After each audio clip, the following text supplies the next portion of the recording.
peguei um bico cerimonial também aqui, então vocês não são principiante nisso, mas eu queria convidar o ministro Tarcísio.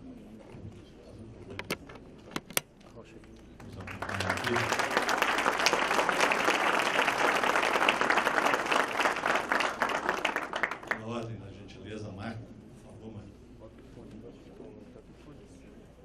Tem que pegar mais para o Micael.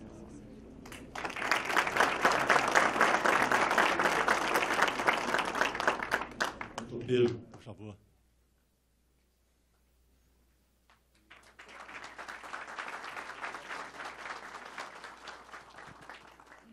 Ouvia, por gentileza.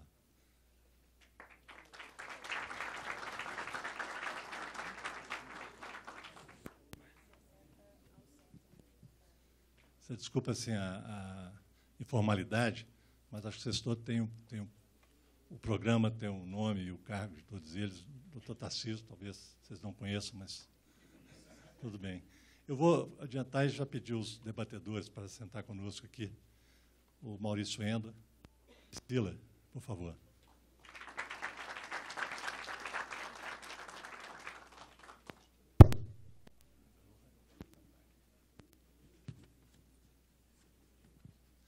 Bom, eu queria fazer um comentário antes de chamar o pessoal aí para iniciar o painel.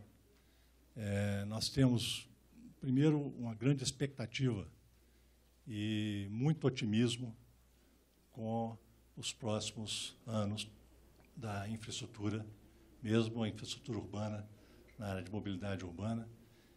Temos, há muito tempo, não temos um pipeline de projetos de qualidade, e um grande desafio, mas estamos muito otimistas e estamos vendo passo a passo a estrutura se formar, a organização se concretizar, e sabemos dos grandes desafios. Não preciso dizer o grande gap que nós temos de infraestrutura hoje no país, já está muito falado, mas nós vamos para frente olhar. E eu queria comentar, para dar uma aquecida, que nós temos dois grupos de projetos importantes, projetos que serão encaminhados para a iniciativa privada. Esses são, naturalmente, os prioritários, dado aos poucos recursos públicos que nós disponibilizamos hoje. Mas é muito importante para trazer o capital privado a atratividade do projeto. E hoje nós temos dois grandes desafios para que essa atratividade aconteça. Bom, vou focar na infraestrutura, sem dizer das questões fiscais que nós também estamos evoluindo, que é a boa estruturação do projeto. Um projeto bem estruturado, com um bom investimento na estruturação de tempo e recurso, para deixar ele bastante consistente, para poder mostrar à iniciativa privada que ele tem princípio, meio e fim, e que no prazo de 30, 25 anos ele se sustenta. Então, a qualidade da estruturação é um ponto fundamental para tornar esse investimento atrativo, tanto para o capital nacional, mas principalmente para o capital internacional. O segundo ponto, que é um grande desafio também, é a questão da segurança regulatória. Ela é muito difusa. Você não tem um ponto que vão atacar esse ponto e vão resolver. É uma construção de médio prazo, que nós vamos passo a passo, cuidando desses projetos, melhorando a relação Tribunal de Contas da União com as agências reguladoras, e isso nós já vimos que o Ministério está preparado e está fazendo uma interlocução adequada, colocando as questões no seu devido lugar, mas nós precisamos também de um tempo disso se transformar em algo duradouro. Precisamos ter um pouco mais de paciência e acompanhamento, mas está disponível para participar. Do ponto de vista da mobilidade urbana, o desafio é um pouco mais complexo, porque são regiões metropolitanas que muitas vezes têm políticas e ideologias diferentes na mesma região entre prefeitos e governo do Estado, que muitas vezes emperra o desenvolvimento de um projeto e a sua conclusão. Além de que não são projetos autossustentáveis, são projetos que necessariamente precisam de recursos públicos. Isso torna um pouco mais difícil e complexo. Mas estamos avançando no Estado de São Paulo, estamos avançando no Estado da Bahia. Existe perspectivas em alguns outros estados. Nós vamos ouvir aqui o nosso amigo, o Dr. Beijo, falando das perspectivas, tudo que são os planos de construção. Então, assim, a visão é otimista. Vamos ouvir os nossos colegas aqui na mesa. Não é bem uma mesa, mas podemos falar assim. E eu acho que tem boas notícias, boas perspectivas e muitos desafios. Nós precisamos estar prontos para alcançá-los. Eu vou convidar, primeiramente, o diretor-geral da ANTAC, o Mário Povia, para fazer a sua intervenção, por gentileza. Muito boa tarde a todos. Ricardo, agradecer o convite, um prazer estar aqui, agradecer a Abdib, na pessoa do nosso ministro Tarcísio, cumprimentar todos aqui que compõem essa mesa sem mesa e a todos aqui, todos aqueles que nos acompanham aqui. Eu tenho uma apresentação bastante rápida para fazer, eu não sei se ela está pronta para entrar aí.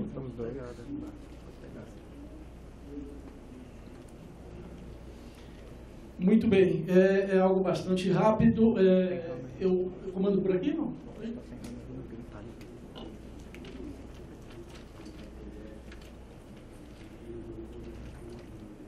Muito bem. Bom, eu vou falar um pouco do setor portuário nacional, na verdade, do setor aquaviário nacional. Só para um alinhamento rápido, o setor portuário nacional hoje é explorado basicamente em dois grandes regimes jurídicos, né, dentro do que a gente chama de porto público ou porto organizado.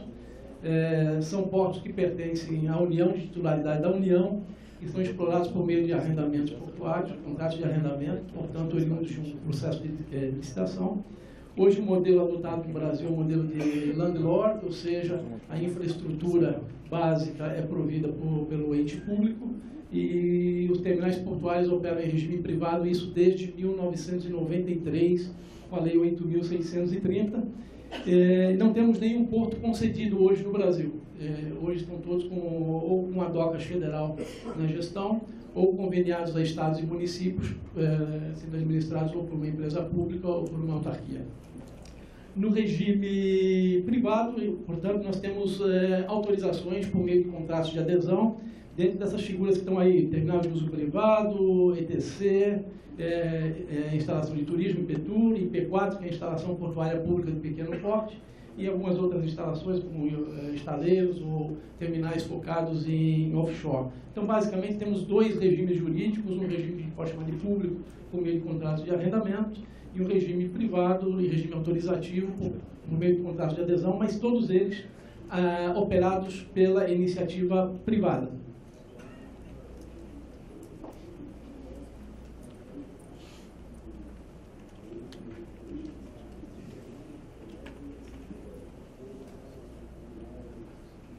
Muito bem, um pouco da estatística. Em 2018, operamos um pouco mais de 1 bilhão e 100 milhões de toneladas, crescemos 2,9%. O setor portuário brasileiro opera alavancado em relação ao PIB.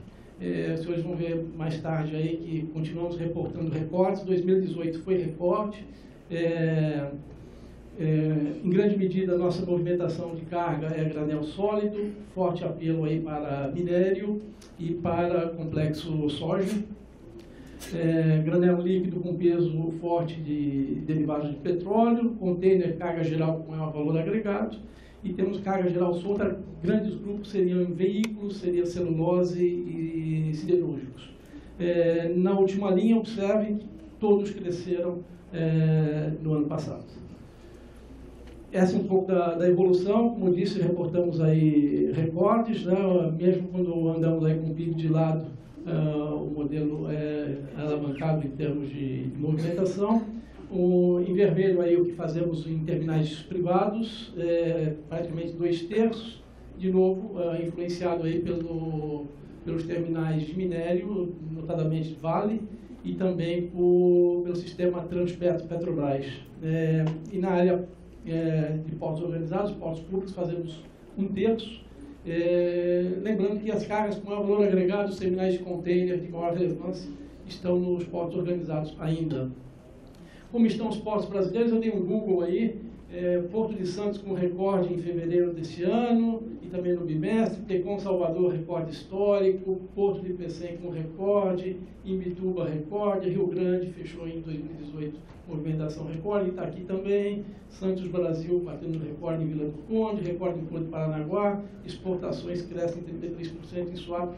Ou seja, nós temos muita notícia boa no setor portuário, os nossos portos hoje, em termos de produtividade, não estão devendo nada para os principais terminais do mundo, mas temos problemas, sim, notadamente de acesso aquaviário, acesso terrestre, esse é um gargalo, esse é um ponto de preocupação. Também temos um desafio aí que é azeitar a movimentação por cabotagem. Nós temos aí uma BR marítima, o ministro Tarcísio não precisa asfaltar essa BR, não requer grandes investimentos, nós precisamos viabilizar o modal, tornar a cabotagem mais atrativa, mais viável, e nós temos aí, nos últimos anos, trabalhado para isso. As estatísticas da cabotagem são boas, mas a nossa base ainda é pequena, e o que tem estimulado a cabotagem é um paradoxo. Foi realmente a questão da greve dos caminhoneiros, né? Isso aumentou muito a base, não só de movimentação, mas também a base de interessados em mudar o modal. E, falando em cabotagem, a gente tem que pensar na multimodalidade. A cabotagem, ela, evidentemente, nós temos um caso de sucesso, que é a questão do sistema Transpetro, né, derivados do petróleo, cabota-se bastante, por um simples motivo: a Transpetro detém frota, detém terminal e detém carga, está muito verticalizada. Mas na carga geral, a gente tem sempre que olhar a cabotagem como uma solução porta a porta, pensando na multimodalidade, e aí talvez a política pública tenha que se concentrar nessa viabilização. Igualmente, a questão das hidrovias e o uso de ferrovias, ou seja, espraiar um pouco mais o uso desses modais, se mostra também importante em termos de política pública, em termos de estudos, aí eu cito a IPL, e em termos de levar a efeito projetos aí, vamos dizer, mais sensíveis no PPI. Nas hidrovias nós temos uma diminuição, tivemos nos últimos anos uma diminuição das vias economicamente navegadas, e muito em função de problemas, notadamente na bacia do São Francisco, por conta de regime hídrico, não é? Mas temos aí cases de sucesso, mas precisamos, e aqui eu quero ser testemunha, eu nunca vi uma mobilização tão forte em termos ministerial, de política pública, quanto esse Ministério atual de Infraestrutura.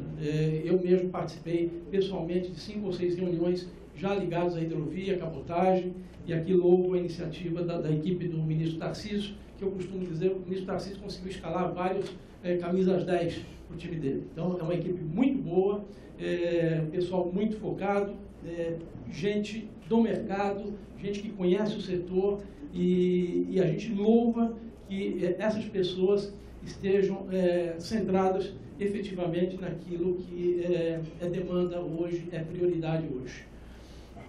Aqui um pouco do que nós temos aí, note que no São Francisco aí tivemos essa dificuldade, claramente no último mapa, né? Bom, e falar um pouco de perspectivas do novo governo, aqui uma questão, uma visão muito pessoal de como eu vejo este novo governo, né? Nova relação entre poder público e iniciativa privada. Isso parece que é algo que está muito claro. Nós temos uma severa crise fiscal, nós precisamos trazer a iniciativa privada para esse jogo, para o jogo da infraestrutura, né? Isso é fundamental, né? É um governo que pensa claramente já numa linha de aproximação com a OCDE em abertura comercial, isso também está na pauta, principalmente do Ministério da Economia, né? Eficiência por meio de desburocratização. A desburocratização hoje é um tema transversal, a gente vê isso sendo discutido em várias esferas de governo, diminuição de subsídios, né? Quer dizer, isso também em linha com a OCDE, o Brasil focado naquilo que, enfim, que dá resultado, naquilo que faz bem, redução do custo do Brasil, um país mais competitivo, claramente esforços nesse sentido, a gente vê isso sendo trabalhado. E aí, a questão de governança, de transparência, previsibilidade de ações, são questões aí, que vemos também como muito caras para essa nova administração. Em termos de desafios estruturais, aqui já dentro do setor aquaviário, né?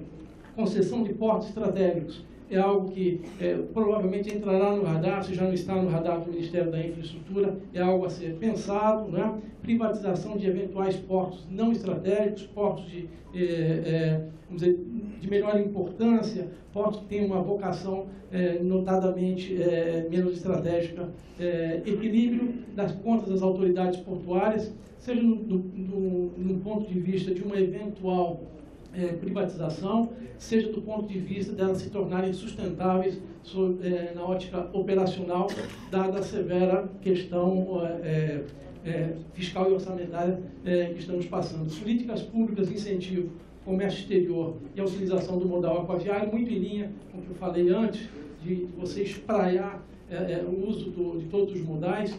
Evidentemente, é desnecessário dizer aqui que nós estamos muito focados ainda no modal rodoviário.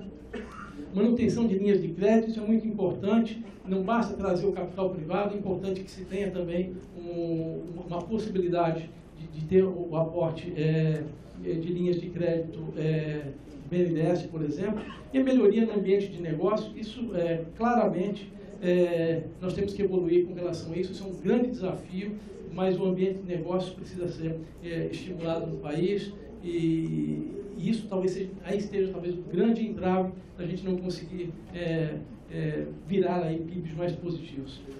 Em termos setoriais, gestão portuária mais profissional, falo aqui de companhias docas, e o Ministério da Infraestrutura já vem trabalhando nisso, já há equipes aí já nomeadas, já jogando aí. Eu vejo administrações muito fortemente vocacionadas para a gestão portuária. Isso vai trazer um ganho, sem dúvida nenhuma, de qualidade na gestão portuária brasileira. O fortalecimento da autoridade portuária, esse fortalecimento, desde 2013, muitas das competências de autoridades portuárias vieram para o plano central em Brasília, e provavelmente, aos poucos, essas atribuições devem voltar para as pontas, até para dar uma dinâmica mais interessante para o setor. Os conselhos de autoridade portuária, talvez com uma outra vertente do que é hoje, retomando aí um planejamento mais local dos portos, um novo modelo de contratação de dragagem ou gestão de canal de acesso, isso muito em função da questão da restrição fiscal, mas também a contratação de serviços de dragagem por meio de contratos administrativos tem se mostrado um grande desafio, não é? Seja por conta de toda a burocracia de se licitar esse tipo de contratação, seja porque há as impugnações, seja por conta da restrição orçamentária, seja por conta do licenciamento ambiental. Normalmente, quando se resolve, quando se tapa um buraco aqui, aparece um vazamento do outro lado ali, e isso é muito difícil que se resolva simultaneamente. Há muita impugnação. Então, me parece hoje que nós dragamos caro e dragamos no momento inadequado.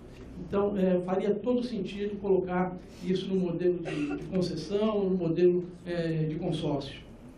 Licenciamentos conjuntos, eu acho que com a PPI, com a criação do PPI, foi visto claramente que se a gente conseguir dar uma visão holística, um planejamento holístico para os empreendimentos, notadamente a questão do licenciamento ambiental, isso tende a facilitar muito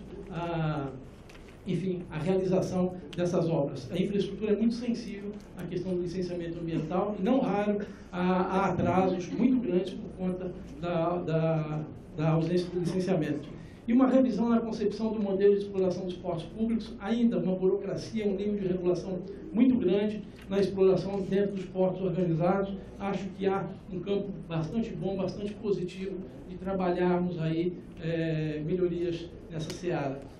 Em termos de tendência do setor aquaviário, eu vejo que a redução da burocracia está muito clara, tem muita coisa acontecendo em termos de se agregar aí inteligência, sobretudo na Receita Federal, canais de liberação. Já se fala hoje em desembaraço sobre águas, enfim. Racionalização de acessos, aqui controle de tráfego aquaviário, agendamentos, isso tem funcionado muito bem, a questão dos agendamentos. Os senhores já não veem aí aquelas filas de caminhões enormes no horário nobre, no Jornal Nacional, aquelas filas enormes de caminhões escoando safra. Isso já funciona muito bem em termos de agendamento. Incorporação de tecnologia de informação, quer dizer, toda essa questão de carga inteligente, porto sem papel, enfim, isso tem evoluído muito, e o setor portuário vai agregar muito valor, muita dinâmica em função dessas tecnologias, né? Maior foco no planejamento. Hoje já se pensa muito em expansão de áreas, no porto que temos hoje, no porto que queremos amanhã. Eu tive em Roterdã a questão de 2 ou 3 anos, só se falava em 2035, né? Quer dizer, sempre um foco muito forte em planejamento, né? Criação de zonas de processamento de exportação para portos estratégicos. Essa é uma questão muito importante, e a gente já vê alguns portos já pensando claramente nisso. Faço aqui a referência à P100, por exemplo, que já vem trabalhando fortemente nessa questão. E parceria público-privada, evidentemente que a gente tem que pensar nisso, dada as circunstâncias atuais. Esse caminho tem que ser estreitado e essa relação tem que ser azeitada.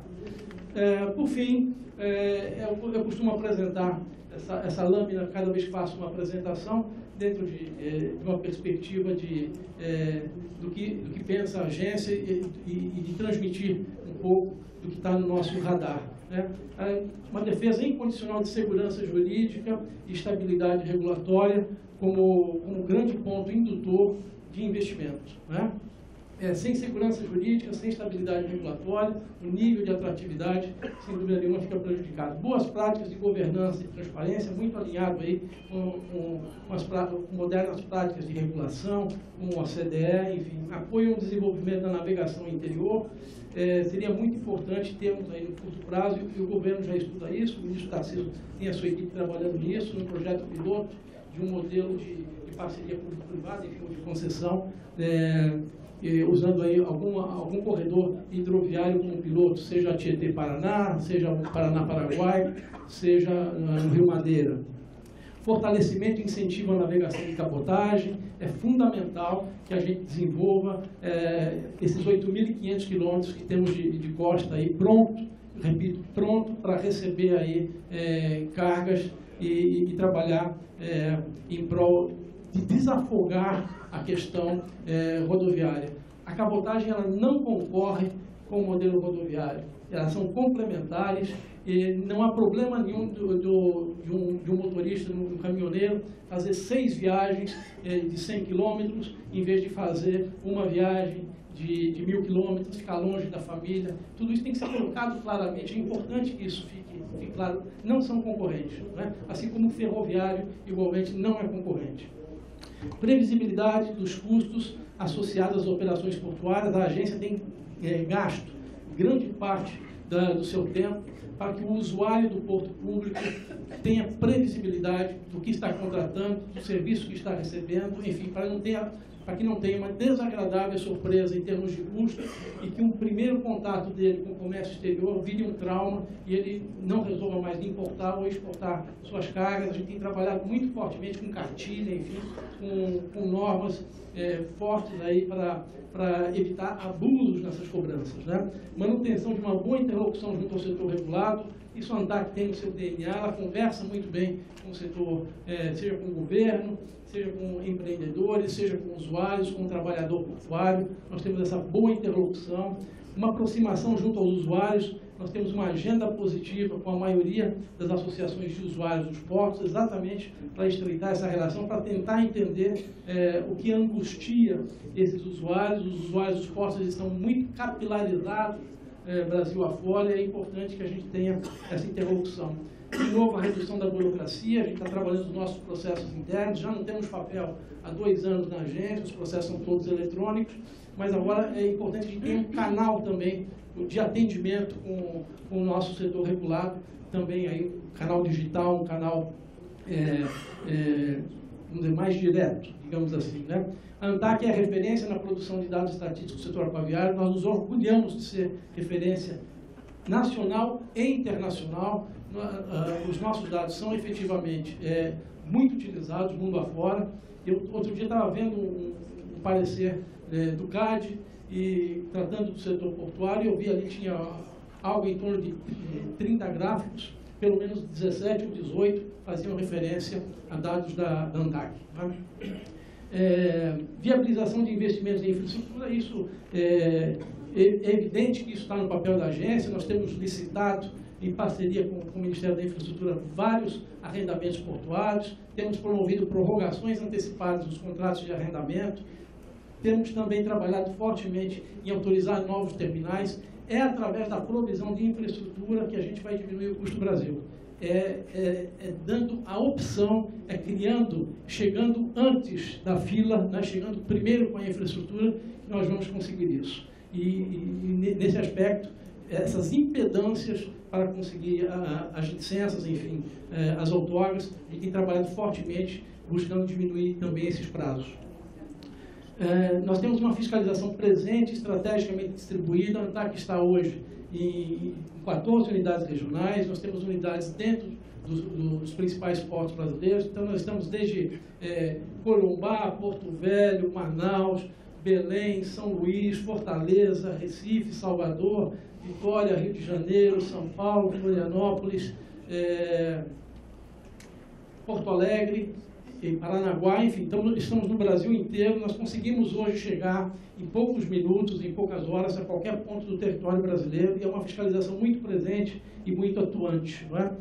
O apoio no modelo de concessão de dragagem por resultado, já falei sobre isso, e acho que isso é fundamental e estratégico para o país, uma participação efetiva no modelo de concessão de hidrovias. A agência está à disposição sempre para modelar isso junto com o governo. E uma defesa da indústria naval brasileira, essa é uma outra questão importante. Nós temos aí uma política voltada ao desenvolvimento da indústria naval, nós apoiamos isso, e sempre, né, um alinhamento com as políticas públicas setoriais. Temos uma relação muito boa com o Ministério, entendemos que a política hoje empreendida está dentro das expectativas, dentro do que o país precisa, e com isso eu vou encerrando por aqui. Eu acho que eu já estourei meu tempo, mas gostaria imensamente de agradecer a atenção de vocês. Muito obrigado. Eu queria convidar a Marta, presidente da Infraero, de falar um pouquinho para nós. Obrigada, boa tarde a todos. Quero cumprimentar o nosso ministro Tarcísio, todos os representantes aqui da nossa mesa virtual. Agradecer a presença, parabenizar a DIB pela organização desse evento. Acho que eu queria estar acompanhando vários ao mesmo tempo, que é um bom indicativo de que a pauta ficou bem interessante. Eu trouxe alguns números, uma apresentação da Infraero, de repente eu assumo aí Nós tivemos agora a apresentação do setor de portos, vamos passar para aeroportos. O objetivo é mostrar para vocês alguns números da empresa, mostrar onde estamos, para onde vamos, como que a Infraero tem contribuído para o desenvolvimento da infraestrutura aeroportuária no Brasil e como ela pode continuar contribuindo diante aí de novos desafios e novos cenários para a aviação e para o setor. Então, alguns números ali, vai testar um pouco o meu teste de visão, mas vocês devem estar enxergando melhor que eu aqui atrás. A Infraero movimentou nos seus aeroportos ainda em 2018 mais de 80 milhões de passageiros, então segue sendo hoje o maior operador aeroportuário no Brasil em termos de passageiros processados e em termos de aeroportos operados, né? Hoje ainda, sob a administração da Infraero, 53 aeroportos. Tivemos um leilão esse ano com 9 aeroportos da Infraero sendo transferidos já para a iniciativa privada, mas nós ainda os administramos até o fim do ano, aproximadamente, em um regime de transição junto aí com os novos operadores que ganharam esses leilões. Então, no mapa a gente colocou em amarelo esses aeroportos que estão em transição com a Infraero ainda até o final desse ano.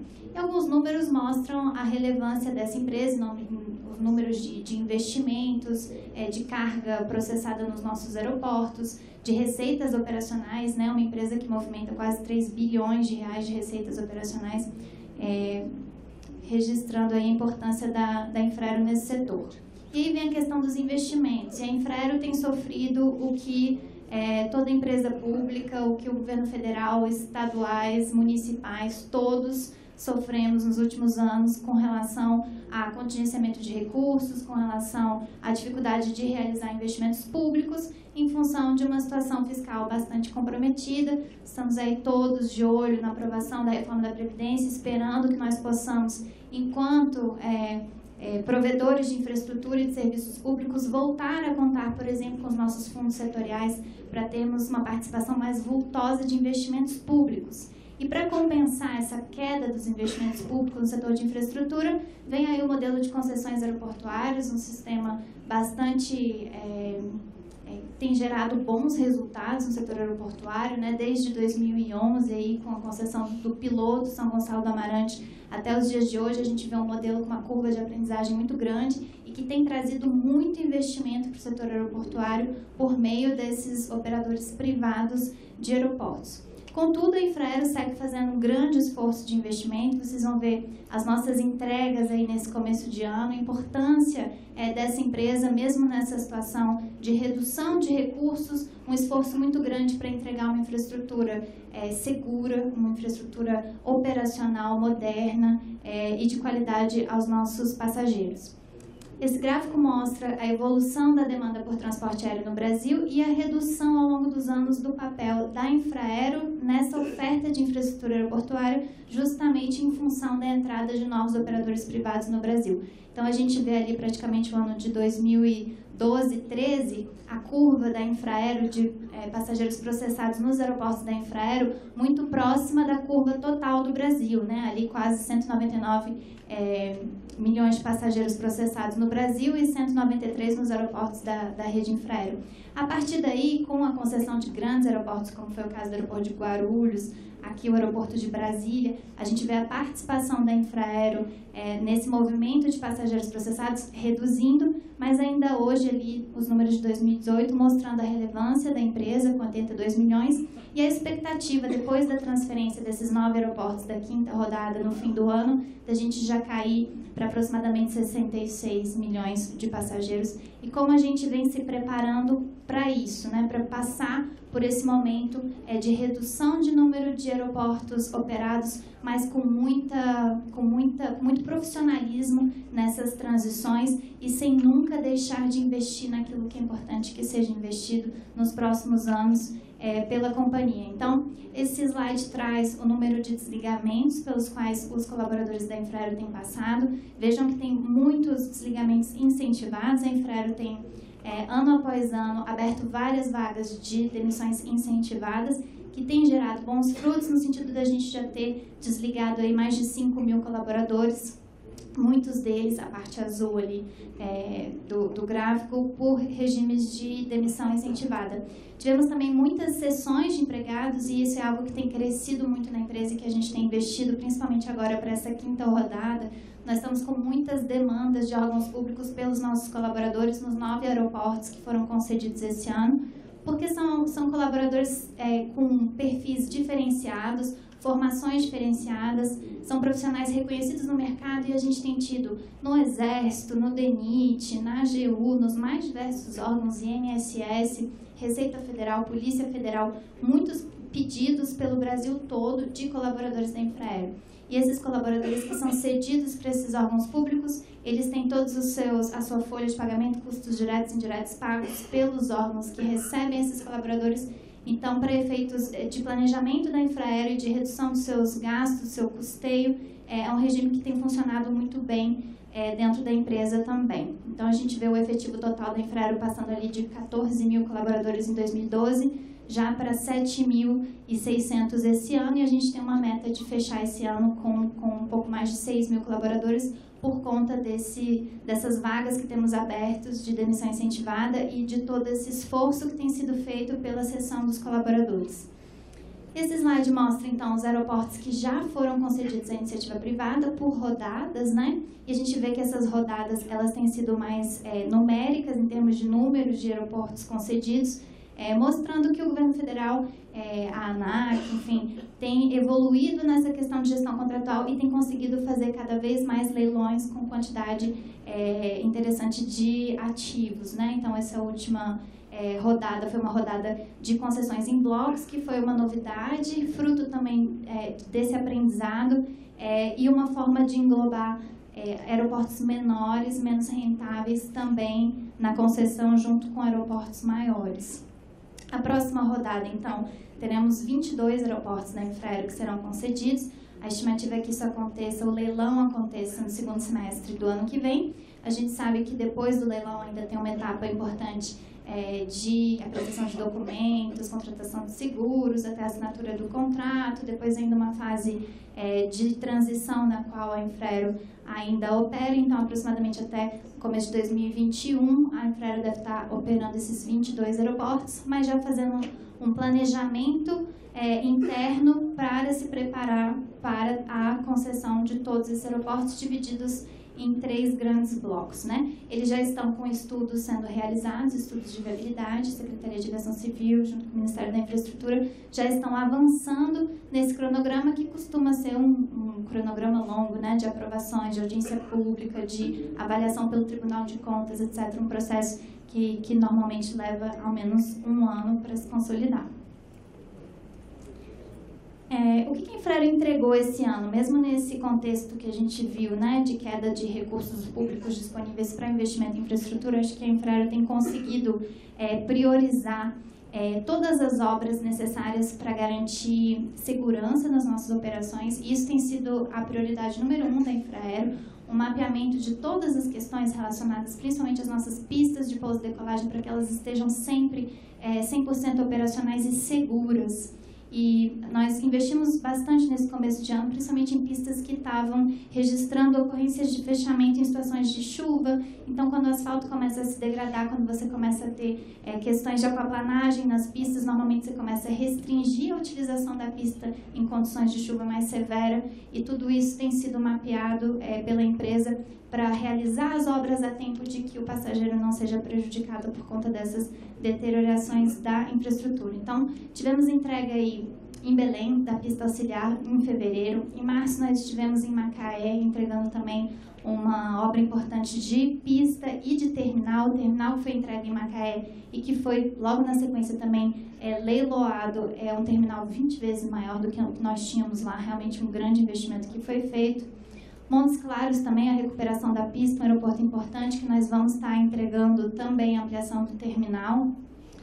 Curitiba teve uma obra importante nessa pista. Às vezes a gente acha que a pista auxiliar é uma pista menos relevante, mas ela é uma pista que suporta grandes aeronaves e que permite uma utilização mais alternada entre os sistemas de pistas e diminui a necessidade de manutenção no aeroporto.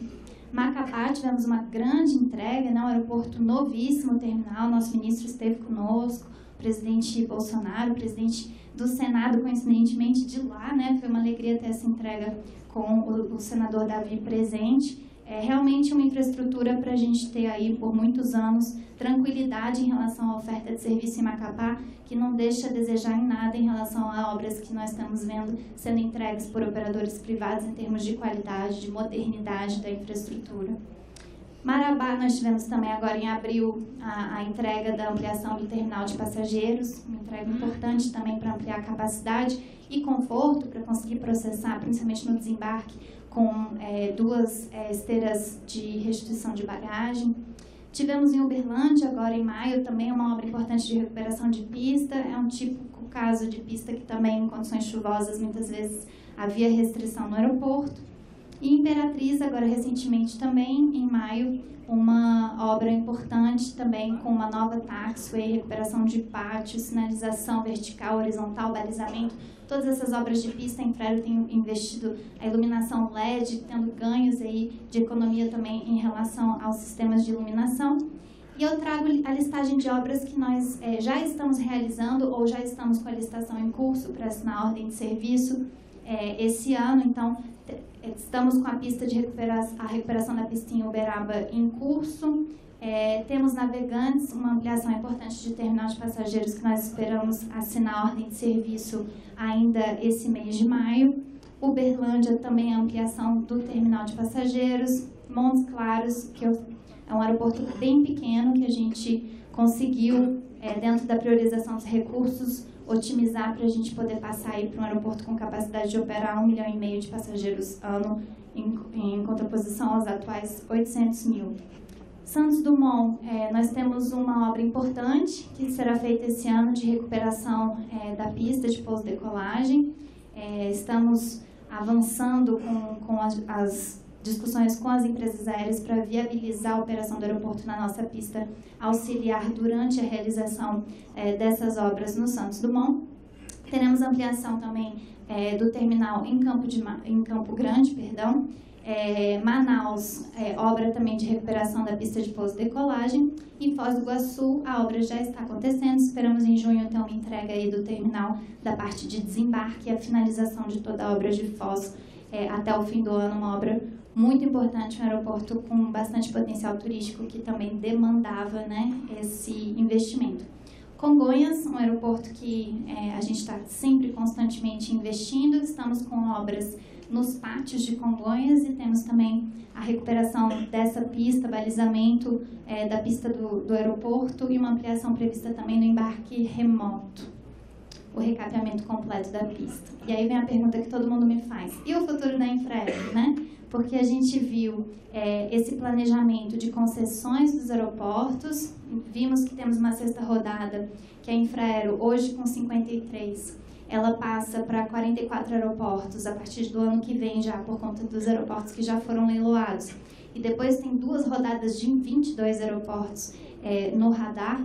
Então, o que muitas pessoas se perguntam e a empresa, né? E todo esse conhecimento desde a década de 70 que se acumulou em desenvolvimento de infraestrutura aeroportuária, em operação de infraestrutura aeroportuária, em licenciamento, certificação de infraestrutura aeroportuária e aeronáutica. Temos também importante trabalho na área aeronáutica. Como podemos aproveitar todo esse conhecimento sem se negar a enxergar uma realidade que se impõe e que tem sido muito importante para o Brasil, que é esse programa de concessões aeroportuárias. Então, é uma empresa que precisa olhar para dentro, entender o que está acontecendo, entender a importância do investimento privado para o Brasil, principalmente nesse contexto de restrição fiscal, e entender como ela, diante dessa realidade, pode contribuir para o desenvolvimento da aviação no país, como contribuir para o desenvolvimento da infraestrutura aeroportuária, sendo uma empresa estratégica, porque para você manter uma empresa pública atuando no mercado, quando você tem várias empresas privadas interessadas nesse mercado, você tem que se perguntar onde é que ela é estratégica, onde é que tem espaço para ela no sentido de atuar onde o mercado não necessariamente está olhando, não necessariamente tem interesse e retorno na atuação.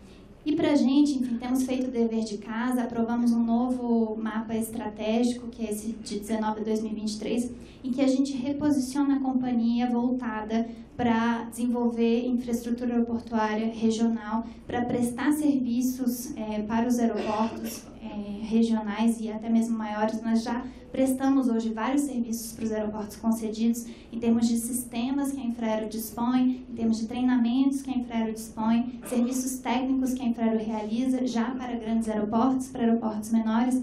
E o que nós queremos com essas novas perspectivas em relação ao crescimento da aviação civil e o espaço para a atuação da Infraero é que ela vire uma grande incubadora de pequenos aeroportos. A gente tem percebido que hoje a infraestrutura aeroportuária é muito dependente desses investimentos feitos pela Infraero e pelas concessionárias, e os governos estaduais e municipais estão tendo muita dificuldade de desenvolver aeroporto pequeno, também por motivos financeiros, mas o que falta muitas vezes é esse conhecimento técnico, essa expertise em desenvolver aeroporto, que não é algo que se aprende, que se desenvolve da noite para o dia e que a Infraero faz tão bem. Então, o seu novo planejamento estratégico tem 3 grandes frentes. Uma é manter a sua sustentabilidade e vai na linha desse grande esforço que tem sido feito de, à medida que você vai tendo menos aeroportos, menos receitas, você também enxugando os seus gastos para não se tornar uma empresa dependente, para se manter uma empresa independente do Tesouro. A outra é durante toda essa gestão que nós ainda temos pela frente, até um horizonte de 2022, operando e fazendo transição de aeroportos, que seja uma transição de excelência, que sejam aeroportos extremamente seguros e confortáveis para os nossos passageiros. E a terceira frente é essa reinvenção da empresa, é a gente se conseguir se posicionar, se apresentar para esses mercados específicos de aeroportos menores, aeroportos regionais, e conseguirmos ser contratados para operar esses aeroportos e desenvolver essa infraestrutura aeroportuária. Quando a gente fala de aeroporto regional no Brasil, a gente perde a dimensão, muitas vezes, do número de aeroportos. O Brasil tem hoje aproximadamente 700 aeródromos públicos, sendo que a gente pode dizer que aproximadamente 500 deles são tidos como regionais. E desses 500, muitos não estão abertos para pouso e decolagem porque tem problemas em suas infraestruturas, ou tem um problema de certificação, ou tem um problema de gestão, ou falta um caminhão contra incêndio, ou falta um especialista que possa estar ali à frente das operações aeroportuárias. E nós temos visto no Brasil muitos voos regulares serem retirados de aeroportos. E desde que eu cheguei na Infraero, eu recebo muitas mensagens, e-mails, enfim, de pessoas que moram nessas localidades e que falam: quando é que a Infraero vai resolver o problema desse aeroporto? Quando é que os voos vão voltar? Quando é que vocês chegam aqui? E é lá, exatamente ali, que a gente quer chegar. O que a gente percebe em termos de projeções do setor para o crescimento do transporte aéreo é assustador e ao mesmo tempo muito bom, né? O setor prevê, a Secretaria de Aviação Civil, por meio do Plano Aeroviário Nacional, que em 2038 nós teremos mais que duplicado a quantidade de passageiros que são movimentados nos nossos aeroportos hoje. E se a gente mantivesse exatamente a infraestrutura que temos hoje em 2018, nós saturaríamos todos os nossos aeroportos aí aproximadamente em 2025. É claro que, por meio das concessões, a gente tem muitos investimentos no radar, a gente sabe que essa infraestrutura vai se desenvolver, mas as concessões, de novo, elas não alcançam mais de 60, 70 aeroportos, né? Então, onde ficam todos os outros, esses aeroportos médios e pequenos, que são tão importantes para a questão da conectividade, para levar o transporte aéreo para todo o país? Muitas vezes, um transporte que é a única forma de você retirar um passageiro doente, de você chegar numa cidade que você precisa viajar horas de carro, de balsa, de tudo para conseguir acessar. Então, são esses aeroportos que nós precisamos olhar com atenção enquanto poder público e focar os investimentos públicos. E quem paga essa conta, né? Como que esses aeroportos menores, que não são superavitários em termos de receitas tarifárias, eles permitem que a gente mantenha uma empresa sustentável, mesmo que muito menor, mesmo que muito mais enxuta? Quem paga essa conta? Quando se desenharam as concessões de aeroportos, criou-se o Fundo Nacional de Aviação Civil, que é um fundo setorial que recebe toda a outorga de todos os aeroportos concedidos e que foi criado para fazer investimento no desenvolvimento da aviação civil nacional. E esse fundo tem sido bastante contingenciado por conta, enfim, a gente tem visto todos os fundos setoriais passando por grandes contingenciamentos.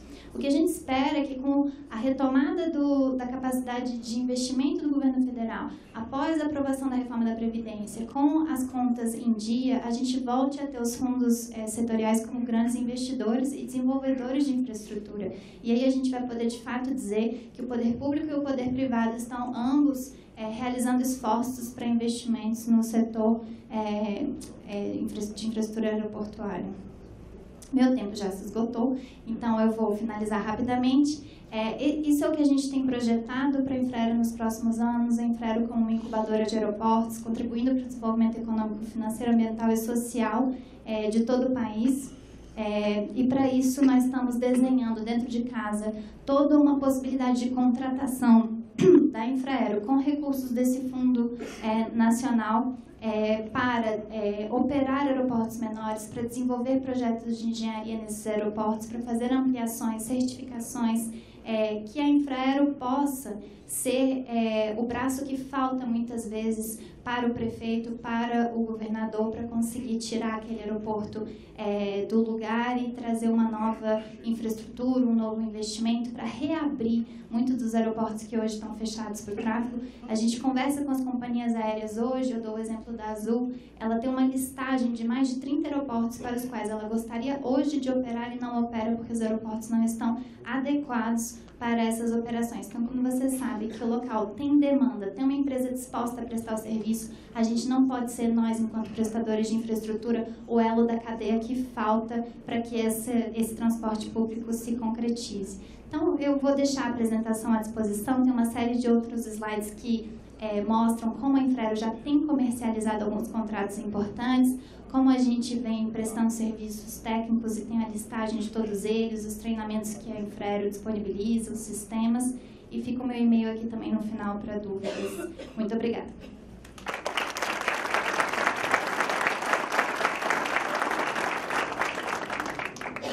Puxa vida, João, parabéns. Próximo, Topejo.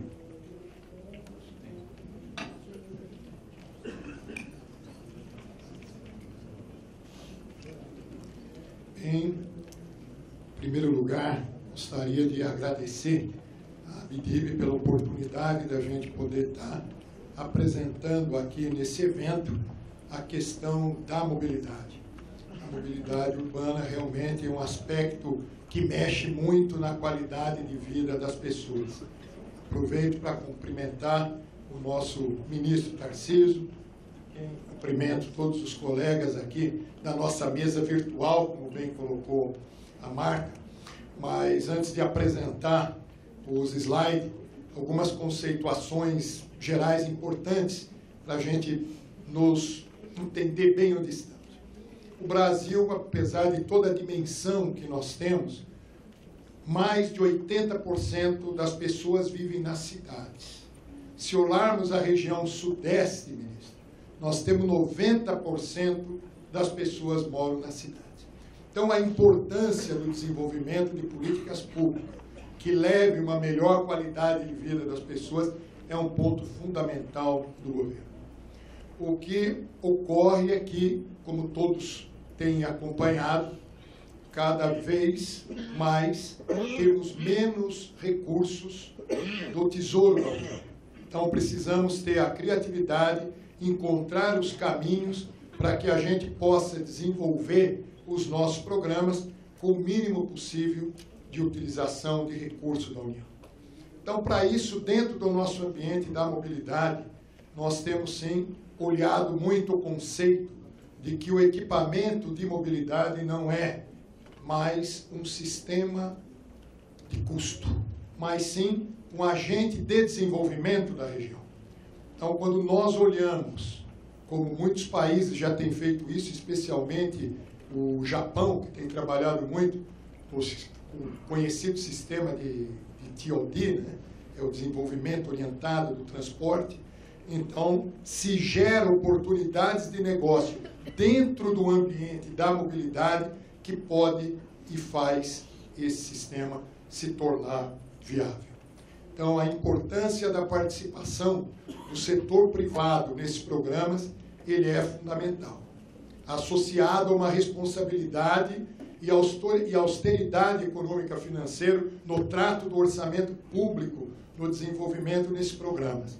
Na importância de que os recursos, sejam públicos, sejam privados, sejam decorrentes de programas de fundo de garantia por tempo de serviço, que é um grande financiador dos programas das cidades, inclusive o de mobilidade urbana, nós temos sim que estar operando com integração com os demais sistemas. Não podemos viver uma condição de conjuntos habitacionais que são construídos longe do ambiente urbano, onde as pessoas estão totalmente segregadas da sociedade.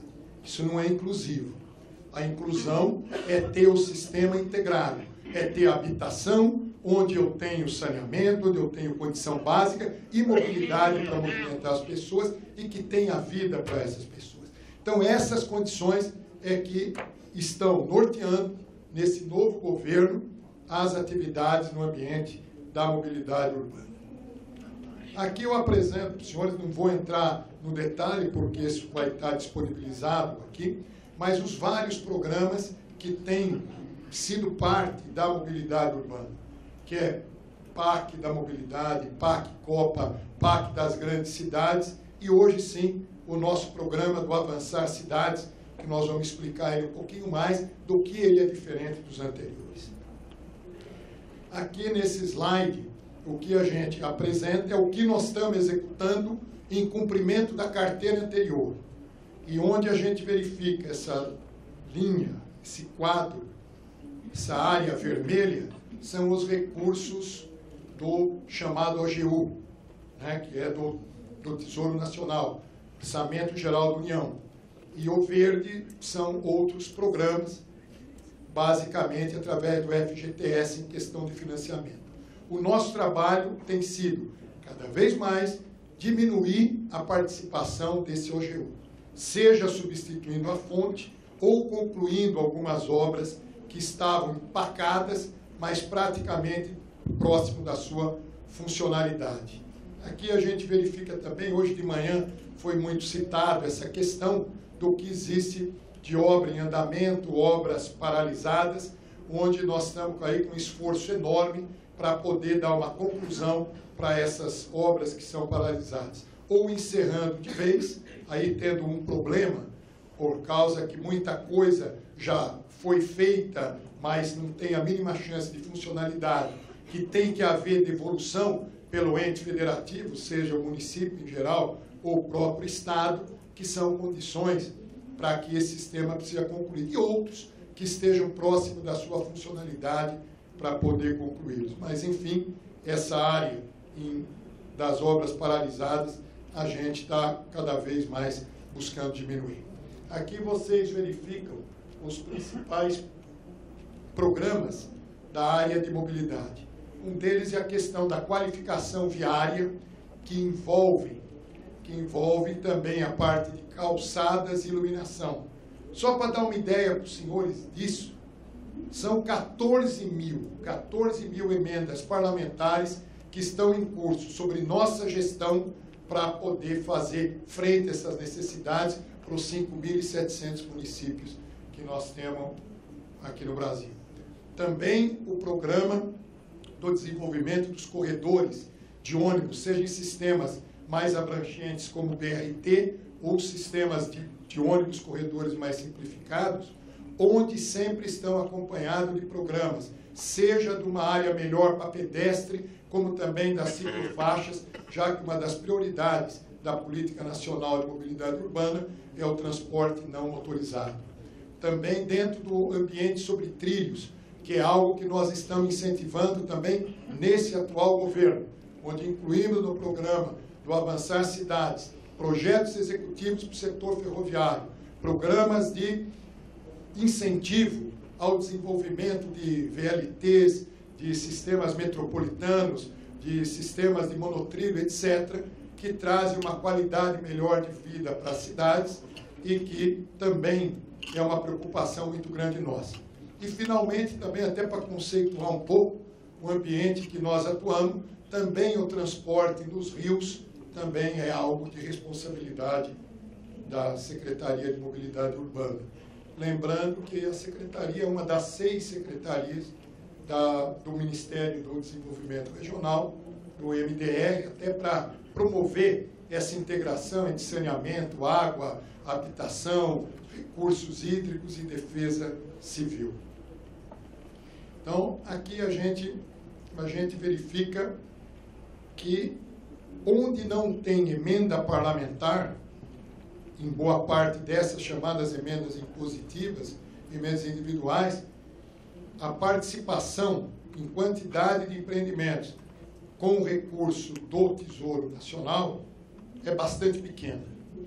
E quando envolve o envolvimento das emendas, são 14 mil, então esse número aumenta significativamente.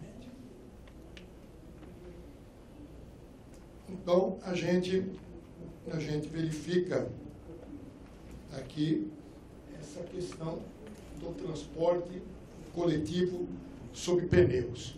Então, aqui você vê a quantidade de projetos. Houve um grande trabalho de desenvolvimento de sistemas, principalmente de BRT.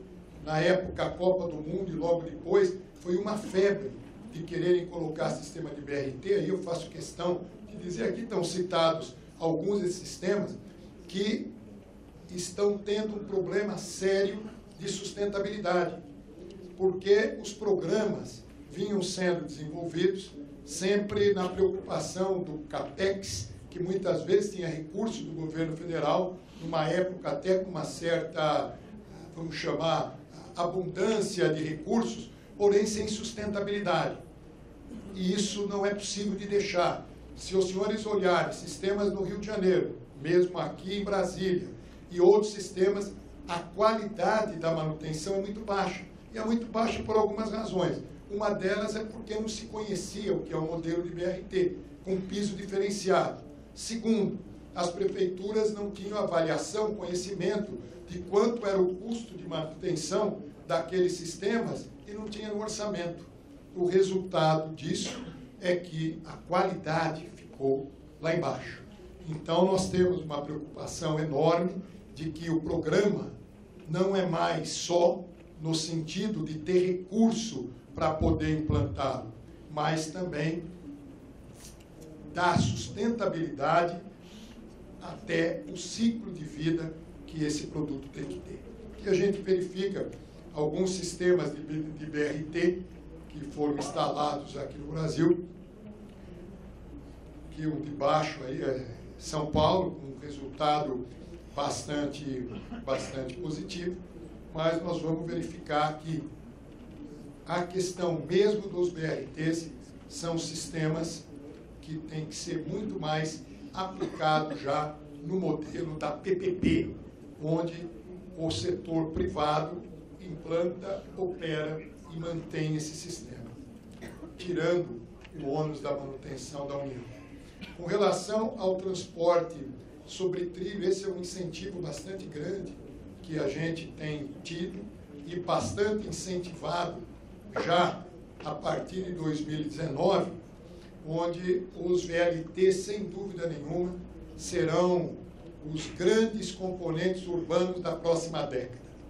Sejam em sistemas novos, seja nos sistemas que serão aproveitados quando da renovação das concessões das ferrovias e a construção dos contornos ferroviários vão permitir essa disponibilização dessas vias para as cidades, onde projetos de urbanismo, projetos de mobilidade serão feitos para poder levar uma maior qualidade de vida para as pessoas.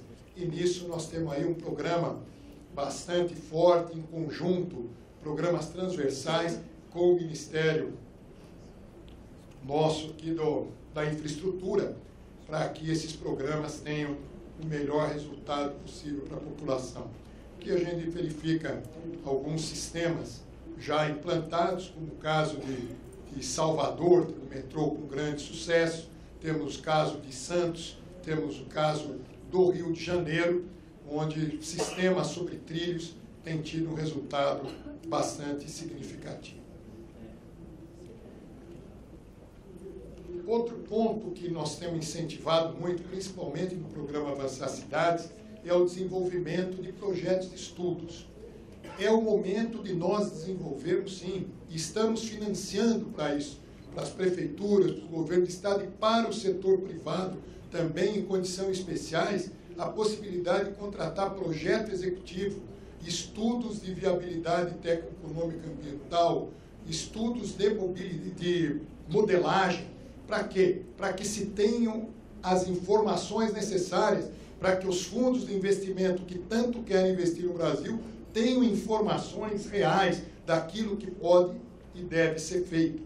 Hoje nós não temos essa condição, razão pela qual são muito poucos os empreendimentos, especialmente aqueles empreendimentos sobre trilhos.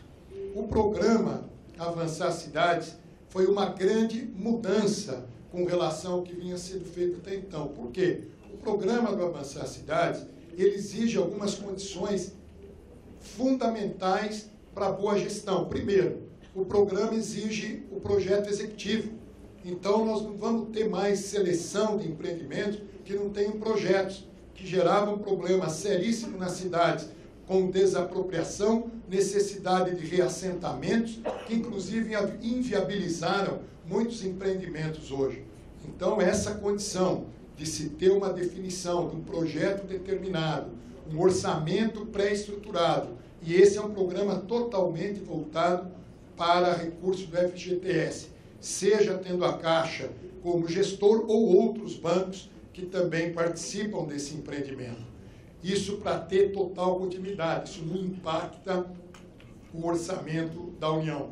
Nós verificamos aí nesse mapa que ele praticamente está distribuído em todos os estados da União. Nós temos também em andamento, o que eu estou dizendo aqui não é fatos futuros, nós começamos agora e já estamos fazendo. Não é que estamos pensando em fazer o ano que vem ou daqui a 6 meses, está em execução. Já está em execução o nosso programa do Refrota, que é a renovação da frota de ônibus, que é o empreendimento que pode ser tanto público como para o setor privado. Também estamos lançando aqui para o pessoal do setor de trilhos também o Retrem, que não tinha ainda nenhuma inclusão do sistema de trilho nesse programa. Então, nós temos, sim, um programa do financiamento dentro do FGTS, com 4 anos de carência, juro de 5,5%, até um pouquinho melhor do que para o sistema de ônibus, e prazo de 20, 25 anos para pagamento, para incentivar a produção da frota de trens. Só para dar uma ideia de números, gente, 10 trens de 6 carros, usando como exemplo o metrô de São Paulo, transporta 200 mil passageiros dia.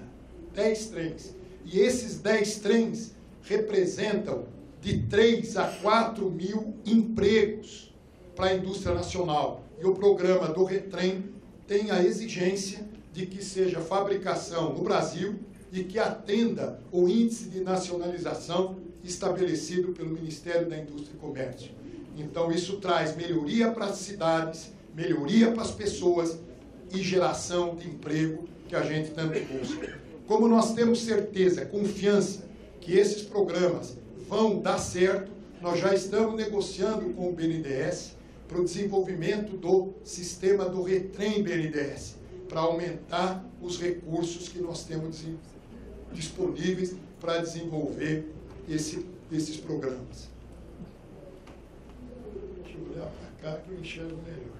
Deixa eu pegar aqui, senão... Bom, o Avançar Cidades no BNDES também é um programa que nós temos certeza que vai ter um grande sucesso. Também estamos trabalhando na utilização de energias alternativas, principalmente energia elétrica, para diminuir o índice de carbono. Programa esse que estamos desenvolvendo junto com o Banco Mundial, junto com o BID, com várias agências de fomento internacionais para apoiar esse programa. Isso já se encontra em andamento. Estamos com um programa, já que nós trabalhamos muito, viu, ministro, com os entes federados, principalmente com as prefeituras. Então, nós estamos com um programa já iniciado com o apoio da ENAP, com outros setores de ensino, para promover o ensino à distância, para que as prefeituras, principalmente as médias, para pequenas, tenham capacitação para poder desenvolver seus projetos, para poder desenvolver os seus próprios planos de mobilidade, para que a gente tenha uma condição melhor. Também desenvolvendo esses estudos voltados à captura e valorização da terra, que é o que eu comentei logo no início, que vai ser a grande fonte de financiamento para os nossos programas. E buscando sempre trabalhar dentro do ambiente de negócio, olhando a busca dos resultados e do desenvolvimento. Também estamos trabalhando muito forte, junto com o Ministério da Economia, com a PPI, na questão do desenvolvimento de programas de parceria público-privada, que tivemos grande êxito lá com a Bahia, tivemos grande êxito com o Rio de Janeiro, e também agora trabalhando junto com a PPI em novos programas utilizando o Fundo de Estruturação de Projetos associados da PPI, podendo retomar o caso de Cuiabá, que está parado, retomar o caso de Goiânia, que está parado. Enfim, vamos tirar esses esqueletos e colocar entregues para que a população dessa cidade possa ter um bom sistema de transporte. Também temos um programa envolvendo também o Ministério da Infraestrutura, um trabalho que estamos iniciando agora, que é a integração cidade-porto. Esse é um programa importante porque as cidades estão pagando o preço da competência, porque cada vez mais, como foi bem explicado pelo Mário, os portos estão se capacitando muito, as ferrovias cada vez com trens mais pesados, reduzindo o custo, os caminhões mais pesados, reduzindo o custo, dando uma condição forte, principalmente para a nossa agricultura, poder desenvolver mais, mas as cidades não estão tendo o devido contrapartida disso. Então, nós vamos estudar, sim, e vamos, junto com o Ministério da Infraestrutura, desenvolver os programas que solucionem também a vida das pessoas na cidade. Também a questão dos trens urbanos e regionais e passageiros, que nós comentamos agora há pouco, que com a devolução desses trechos, eles serão entregues às cidades e possam, sim, dar uma condição boa de transporte para todos. Estamos também disponibilizando sistemas informatizados, principalmente para a conexão com as prefeituras e os estados, de tal forma a ter sistemas mais rápidos e ágeis para que as prefeituras possam trabalhar melhor. Muito obrigado. Acho que não passei muito do tempo.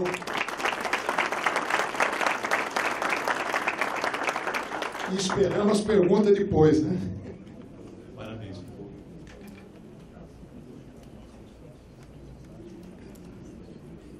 Parabéns, Sérgio. Muito bom. Muito o que fazer. Dou a palavra agora ao ministro Tarcísio. Bom, boa tarde a todos. Primeiro, uma alegria estar aqui. Eu quero agradecer o convite aí à ABDIB, cumprimentar meus colegas de painel, né, o Tejo, lá do Ministério do Desenvolvimento Regional, meus dois craques, né, Marta e Mário Povia. Então, assim, uma satisfação particular estar com vocês aqui dividindo esse painel. Então, me sinto bem em casa, né, estou bem à vontade. Né, o Mário já falou do setor portuário com muita propriedade, a Marta deu sua aula, né, de infraero, falou do setor aeroportuário. E há muito tempo eu abdiquei, né, eu aboli o PowerPoint. E eu vou para os seminários, para as apresentações, sem fazer a mais remota ideia do que eu vou falar.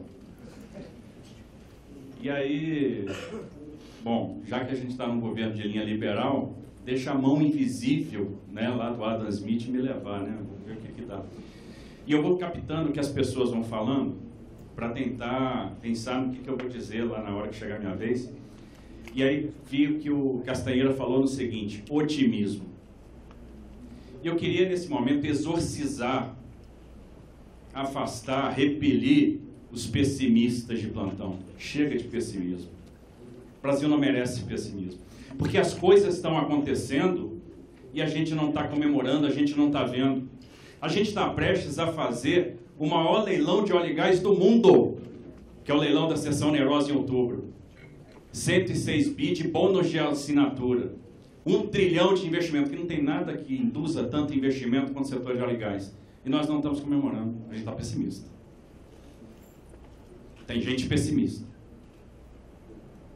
Nós colocamos na última reunião do Programa de Parceria de Investimentos mais de 50 projetos, 59 para ser exato, 14.500 quilômetros de novas concessões de rodovia. Quando que isso foi feito? Nunca.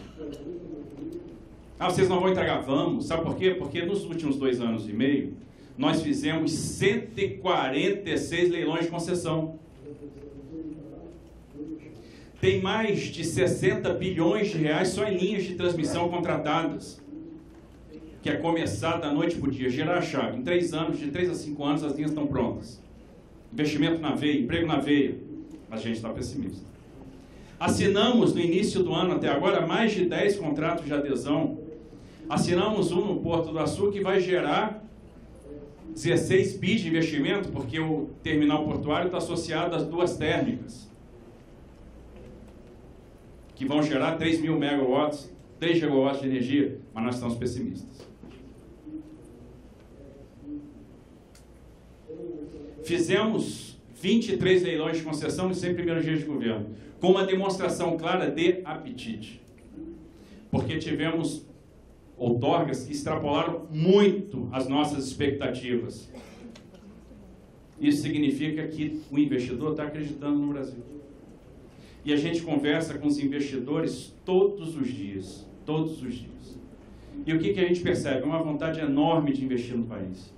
porque o Brasil tem escala, o Brasil tem mercado consumidor, o Brasil é grande, tem o 5º maior mercado de aviação do mundo, mas pode se tornar o 3º maior mercado de aviação do mundo em muito pouco tempo. Tem uma série de oportunidades e os projetos estão sendo bem estruturados. Castanheira falou, é importante estruturar bem o projeto. Nós estamos estruturando, resolvendo vícios do passado, onde o projeto precisava de muleta para ficar de pé. Então, nós estamos entregando projetos para o mercado que fazem sentido, que remuneram as expectativas de risco do investidor. E o investidor está enxergando isso. Ele está esperando alguns gestos. Um gesto importante, o gesto da solvência. Ninguém vai investir num país insolvente.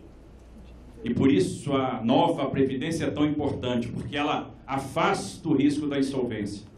Ninguém vai tirar dinheiro de moeda estrangeira da sua matriz, trazer para o Brasil, comprar um fluxo de caixa em real e submeter esse investimento aos efeitos colaterais da insolvência, inflação e depreciação de câmbio.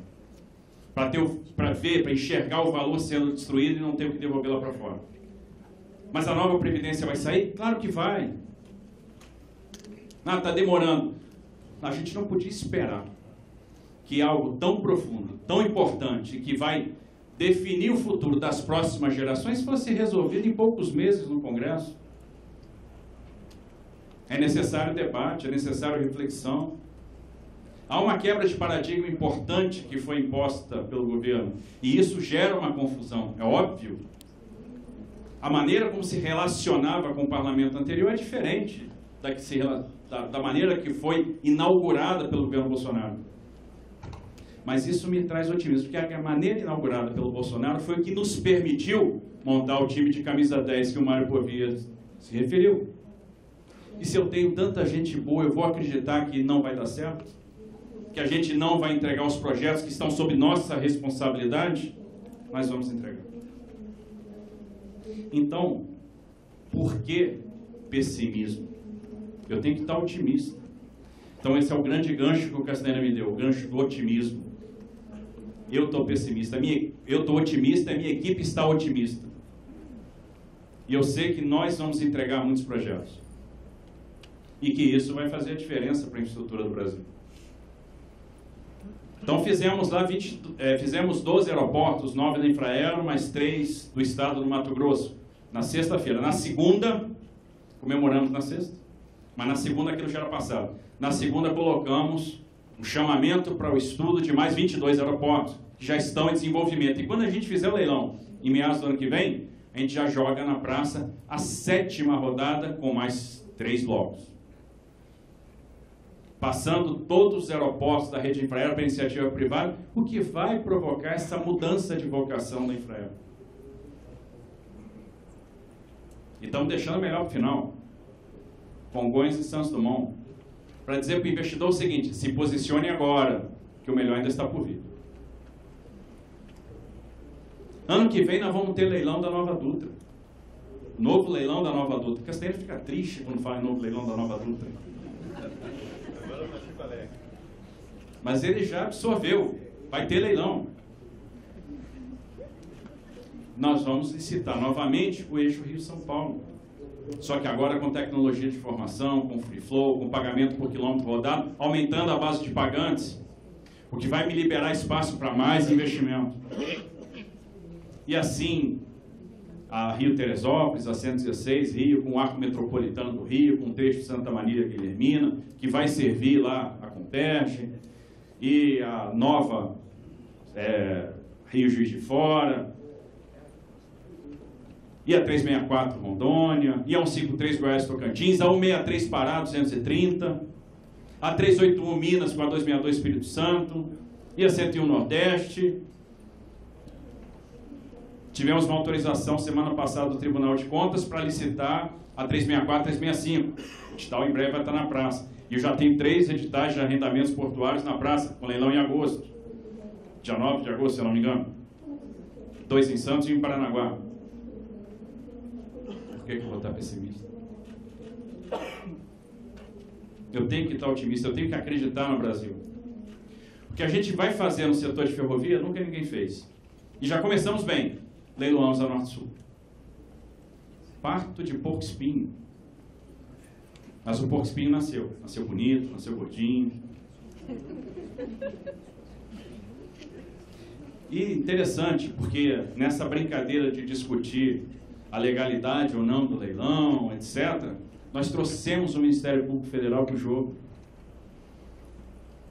que agora passou a apoiar e a discutir conosco de uma forma propositiva as prorrogações dos contratos de concessão de ferrovias. E as concessionárias lá atrás nos procuraram, queriam fazer investimento em ferrovia. Ah, mas eu não tenho mais tempo para amortizar o meu capital, eu preciso de mais tempo, eu preciso prorrogar meu contrato. Ótimo, vamos prorrogar, vamos ver que valor isso pode gerar para nós. Além de rever a regulação da década de 90, além de trazer investimentos com datas marcadas para acontecer, penas severas por descumprimento dos contratos, direito de passagem, o nível de saturação da ferrovia, quando eu atinjo, eu disparo um gatilho de investimento, imponho novos investimentos, de maneira que eu sempre mantenho o estoque de capacidade para terceiro, transferência de eletrônica embarcada, regras claras para o exercício do direito de passagem, no que diz respeito à tarifa teto, à quantidade de bares de trem-dia. Além disso tudo, tem uma outorga que vai ser paga em favor da União e que nós vamos capturar no sistema. Olha que interessante, vou pegar a outorga da Ferrovia Norte-Sul, da Estrada de Ferro Vitória-Minas, desculpe, e ao invés de botar esse dinheiro no Tesouro, Guedes adoraria, a gente vai fazer investimento em ferrovia. Então, olha, você vai construir a ferrovia de integração do Centro-Oeste para nós. Eu vou ligar a produção à Ferrovia Norte-Sul. Vou criar mais caminhos para o escoamento da safra, que vai poder sair por Itaqui, vai poder sair por Santos, vai poder sair pela Ferrogrão, vai poder sair pela Ferronorte. Criei competição. Criei competição, o frete vai lá para baixo. Vou ter uma 63 pavimentada e ano que vem, concedida.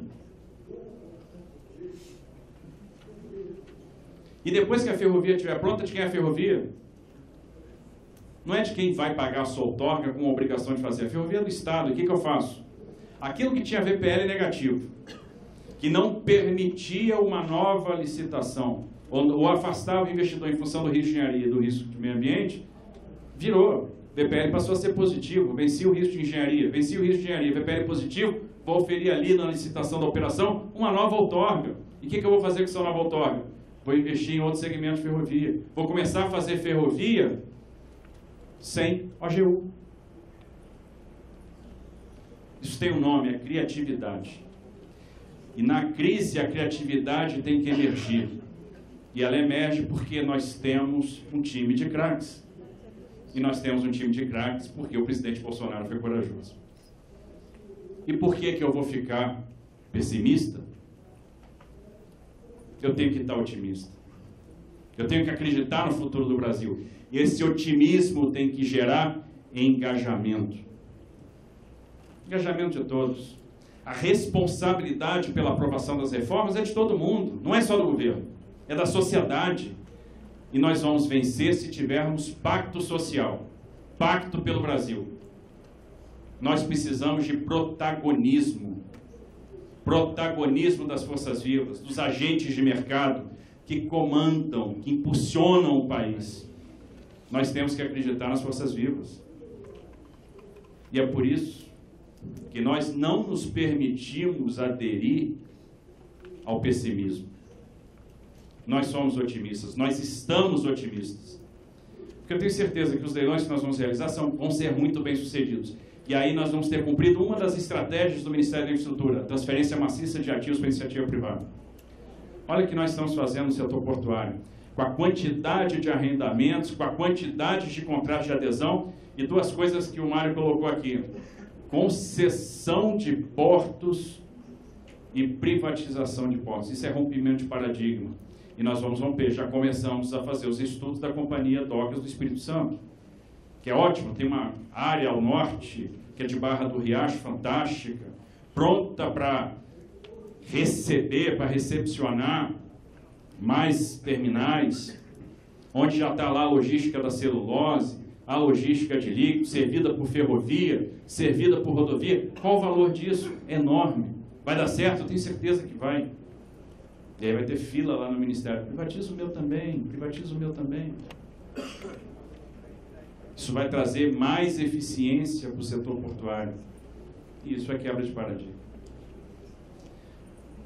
Tivemos lá, há 2 semanas, em Foz do Iguaçu, dando a ordem de serviço da segunda ponte de Foz. Mais uma vez, criatividade. Temos o projeto desde 2014 contratado, não tinha dinheiro. Aí, olha, Itaipu tem um dinheiro ali que sobra todo ano, vamos usar o dinheiro de Itaipu, que se a gente não usar o lado do Paraguai usa. Beleza, Itaipu então vai pagar a obra da ponte, mas se pagar para o DENIT, eu vou ter que criar orçamento.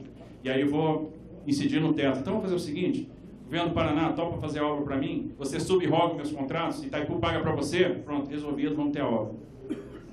E ela vai começar agora. Criatividade.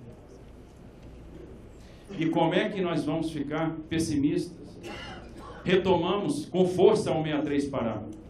E ela vai estar pavimentada até o final do ano. E daqui a pouco nós já estamos trabalhando, em breve vamos lançar a consulta pública da concessão. Olha a diferença que isso vai fazer. E estamos trabalhando na concessão da Ferrovia de Integração do Centro-Oeste, na Ferrovia de Integração Oeste-Leste, na Bahia, acho que é de Ilhéus.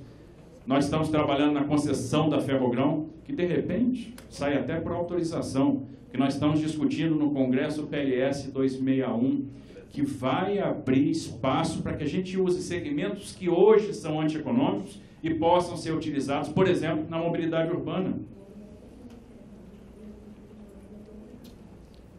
Existe um rol de possibilidades, né? Isso eu estou falando só no que diz respeito à transferência de ativos para iniciativa privada, só o lado das concessões.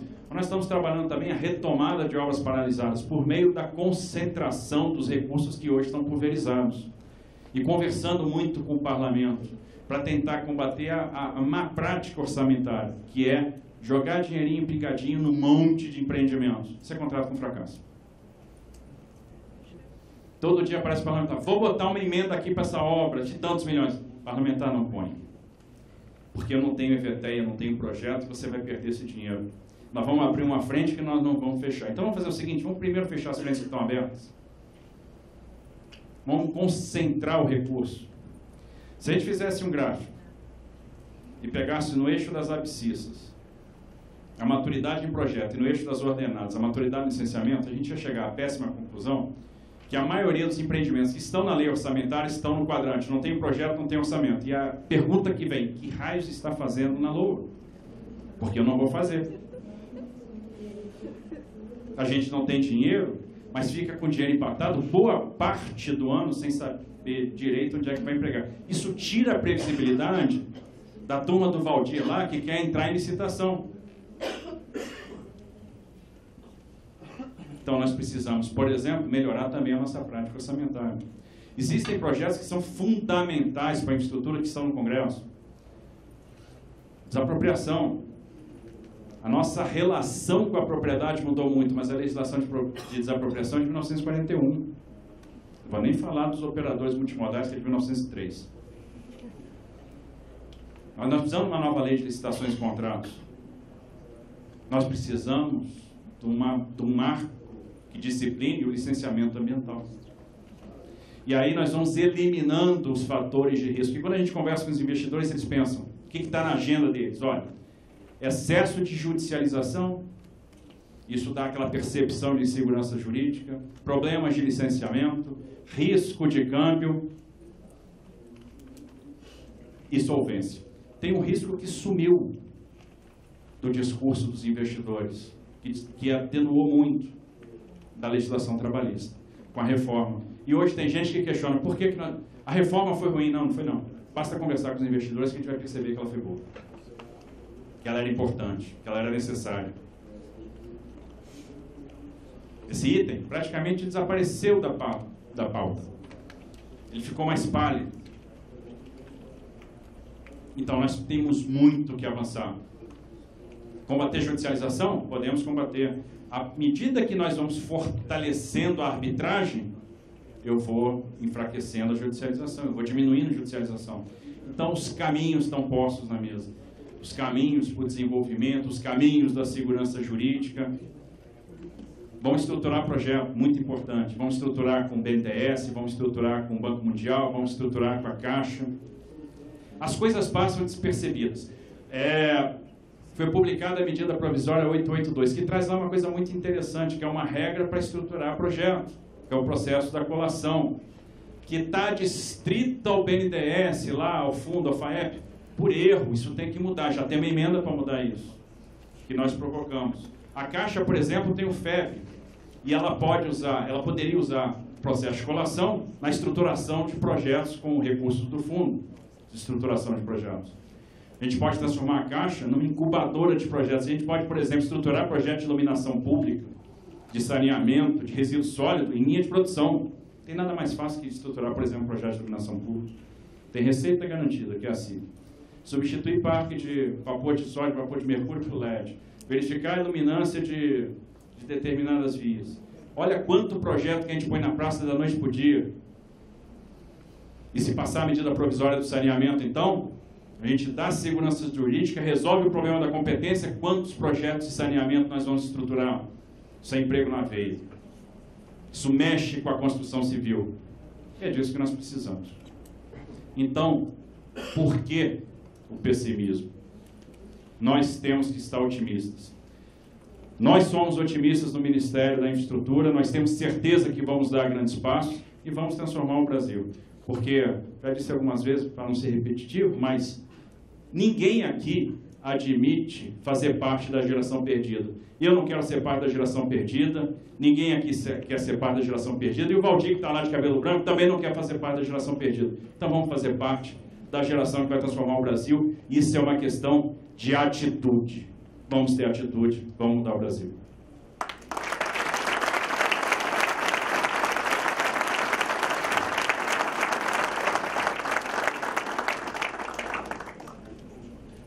Bom, senhores, em continuidade, vamos convidar a Priscila, da Ernst Young, e o Maurício Endo, KPMG, começando pela Priscila, para provocar o debate. Boa tarde a todos, boa tarde aos colegas aqui do painel, ao ministro.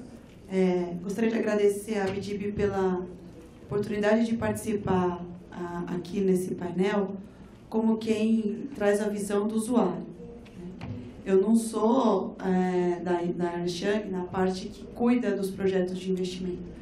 Eu sou do lado que cuida dos investidores, das indústrias, do usuário, do transportador, do varejista, que consome todos os serviços aqui que foram apresentados e os investimentos que estão sendo planejados e já o que está sendo realizado.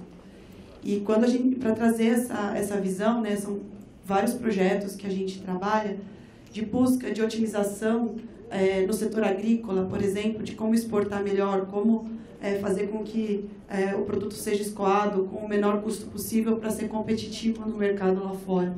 E conseguir trazer divisa, né, para o país.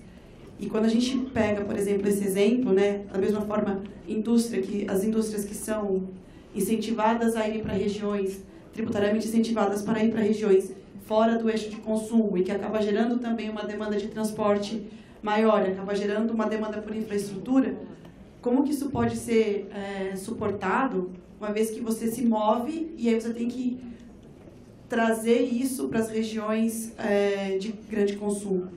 Então, quando a gente vê esse painel, né, de debate, eu fiquei questionando, do mesmo jeito que o ministro falou, né, o que a gente vai falar aqui. Eu fui construindo a minha pergunta à medida que eu fui vendo o que está sendo programado. Então, quando a gente vê, por exemplo, os corredores de exportação demandando bastante investimento, principalmente de capacidade rodoviária versus uma capacidade ferroviária, como você integra isso de maneira inteligente? Como você integra, por exemplo, os eixos de desenvolvimento norte e sul do país, que tem muito volume de tráfego de carga, por exemplo. E a minha provocação, ela está bem direcionada a como você integra esses sistemas. Então, a gente vê os portos falando do que está sendo feito nos portos, os aeroportos falando do que está sendo feito nos aeroportos, a parte rodoviária também muito investimento. Como você integra esses sistemas de maneira inteligente, e a gente sabe que tem vários projetos, né, dos terminais de integração multimodal, e que são sonhos de quem está ali usando o transporte no dia a dia, e principalmente o impacto disso nas regiões urbanas, que são os centros consumidores e que sofrem também por falta de uma política ou um plano de abastecimento das cidades de uma maneira inteligente e de forma integrada. Então, a minha provocação aqui é a gente vê as iniciativas de maneira bastante, não isoladas, mas em pilares, né? Como que a gente faz com que esse sistema todo se integre e traga maior produtividade para o país? Essa é a minha provocação aqui nesse debate. Outros. Eu vou deixar o Maurício contribuir também. Bom, eu vou fazer algumas colocações assim, mais do ponto de vista do investidor, como é que ele vê na questão do programa de concessões do PPP no Brasil. E tentar fazer rapidamente um retrospecto do processo que a gente evoluiu, e eu fico muito assim entusiasmado, né, com o time do ministro, e acho que não é por falta de razão. Desde que o PPI foi criado há 2 anos atrás, 2 anos e meio atrás, quase 3 anos agora, né? E o ministro foi parte desse processo de recuperação, acho que da imagem, né, do programa de concessão no Brasil, e que trouxe primeiro uma melhor gestão, né, melhor concatenação, acho que a nível institucional do governo federal em relação aos vários projetos que se pretende lançar, a própria questão realmente do conselho, de aprovação dos projetos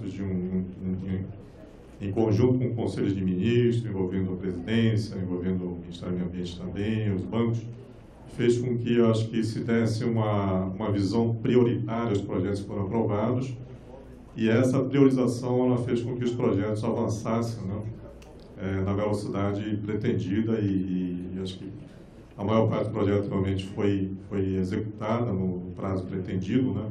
E, novamente, na continuidade desse governo, que foi, acho que, uma das melhores coisas que aconteceu na área de infraestrutura desde que eu trabalho nessa área, foi essa continuidade quase que integral que foi o PPI, né? E agora com o Ministério da Infraestrutura, né, com o ministro Tarcísio, tendo muito sucesso nessa primeira fase aí de licitações entre março e abril, mostrando, né, ao mercado a intenção do governo dar continuidade, o que é muito positivo.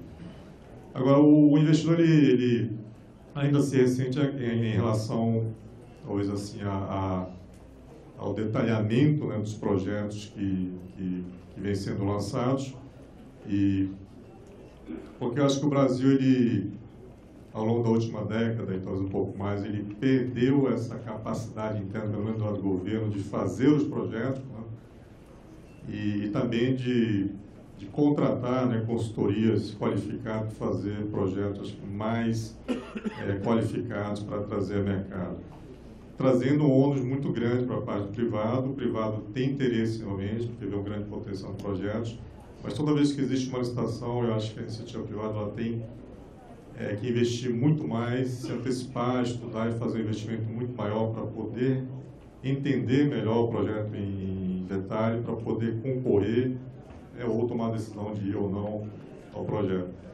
O que nós percebemos que existe um direcionamento interessante, conforme isso mencionou a questão, né, do FEB, da Caixa Econômica Federal, a questão do FAEP no BNDES, a mais recentemente a definição de uma nova forma de contratação de colação, em vez do pregão, que era também muito prejudicial ao processo concorrencial, e você tinha muitos processos que os consultores participavam, e você tinha leilões de preços que chegavam a ter descontos de quase 80% em relação ao valor referencial, que tornava praticamente inviável fazer um bom estudo, né? Então, acho que com esse direcionamento, a gente espera que nos próximos anos a gente venha a ter, né, grupos, né, de engenharia, de consultoria, né, ou de advogados mais qualificados, trabalhando, né, num ambiente com recursos mais adequados para fazer realmente modelos bem mais detalhados, né, e que tragam realmente uma visão mais otimista do ponto de vista do investidor, de que ele vai ter estudos mais qualificados e que o esforço, né, de concorrer aos projetos se torne bem menor do que tem sido nos últimos anos. Um outro aspecto que o investidor se ressente e se preocupa um pouco com relação ao Brasil é em relação à agência reguladora na área de transporte, né? Inclusive, foi até na palestra do ministro do Tribunal de Contas da União, o Bruno, né? Até comentou que existem agências reguladoras melhores e outras não tão qualificadas, e isso influencia a forma como o TCU atua, né? Naquele setor. E no caso do transporte, foi um caso que ele mencionou, que é um caso que o TCU realmente tem preocupações por uma série, não só, né, por questões atuais, mas por questões passadas, né, de problemas que foram identificados, e existe realmente um olhar maior, né, em relação aos projetos que andam nesse setor. Então, nesse sentido, eu acho que, novamente, existe, né, a intenção de fortalecer a Agência Nacional de Transporte, a ANTAC. Eu acho que tem um direcionamento encaminhado, mas eu acho que existe um trabalho a ser feito no sentido de realmente mostrar para o mercado que a agência reguladora está sendo fortalecida, está sendo independente, vai ter seu orçamento, que vai poder, vai realmente lançar as regras, né, de forma mais clara. Por exemplo, reequilíbrio econômico-financeiro é um assunto muito caro, né, aos atuais concessionários, que o processo é muito demorado, processo muito complexo e causa uma série de desgastes e até custos, né, às concessionárias, aos investidores atuais. Então, são esses dois pontos que eu queria mencionar, que eu acho que ainda podem ser melhorados e que o investidor olha, acho que com muito potencial ao Brasil, mas que para você ter realmente, acho que uma maior atração desses investidores, e até nós, investidores no Brasil, precisam ser tratados aí no curto prazo, para que no longo prazo a gente tenha uma carteira, acho que, muito mais ampla, né, e com maior volume de investimentos acontecendo no Brasil. Obrigado.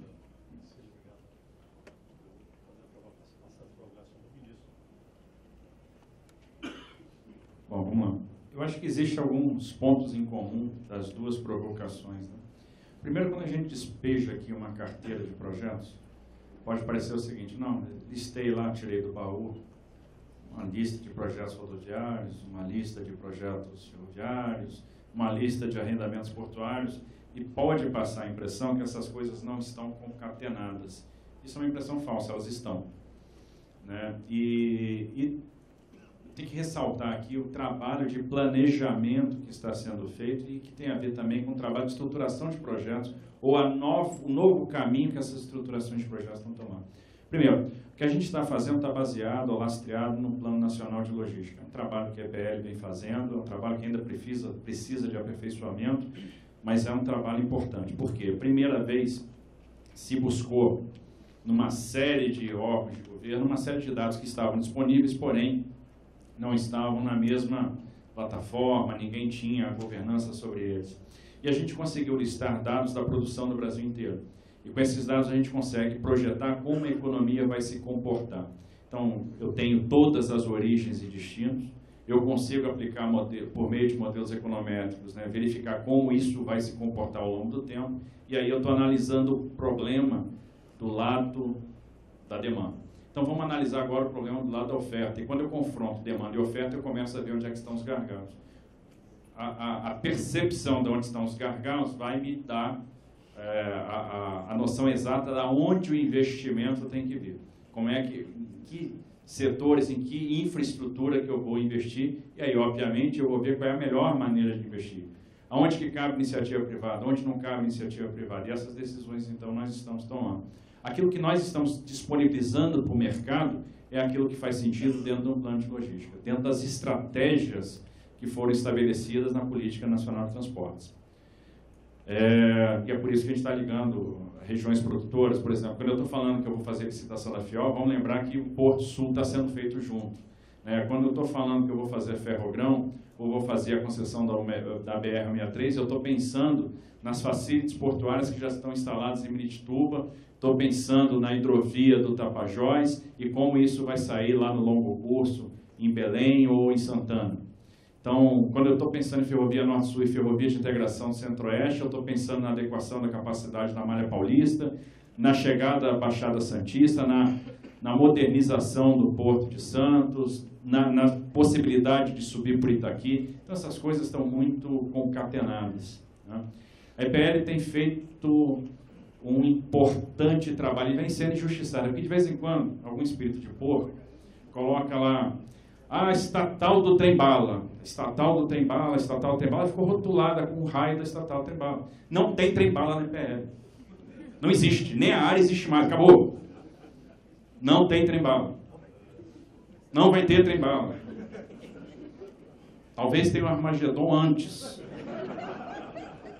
O que a EPL está fazendo? Todos esses arrendamentos portuários que o Mário está fazendo na ANTAC estão sendo estruturados na EPL.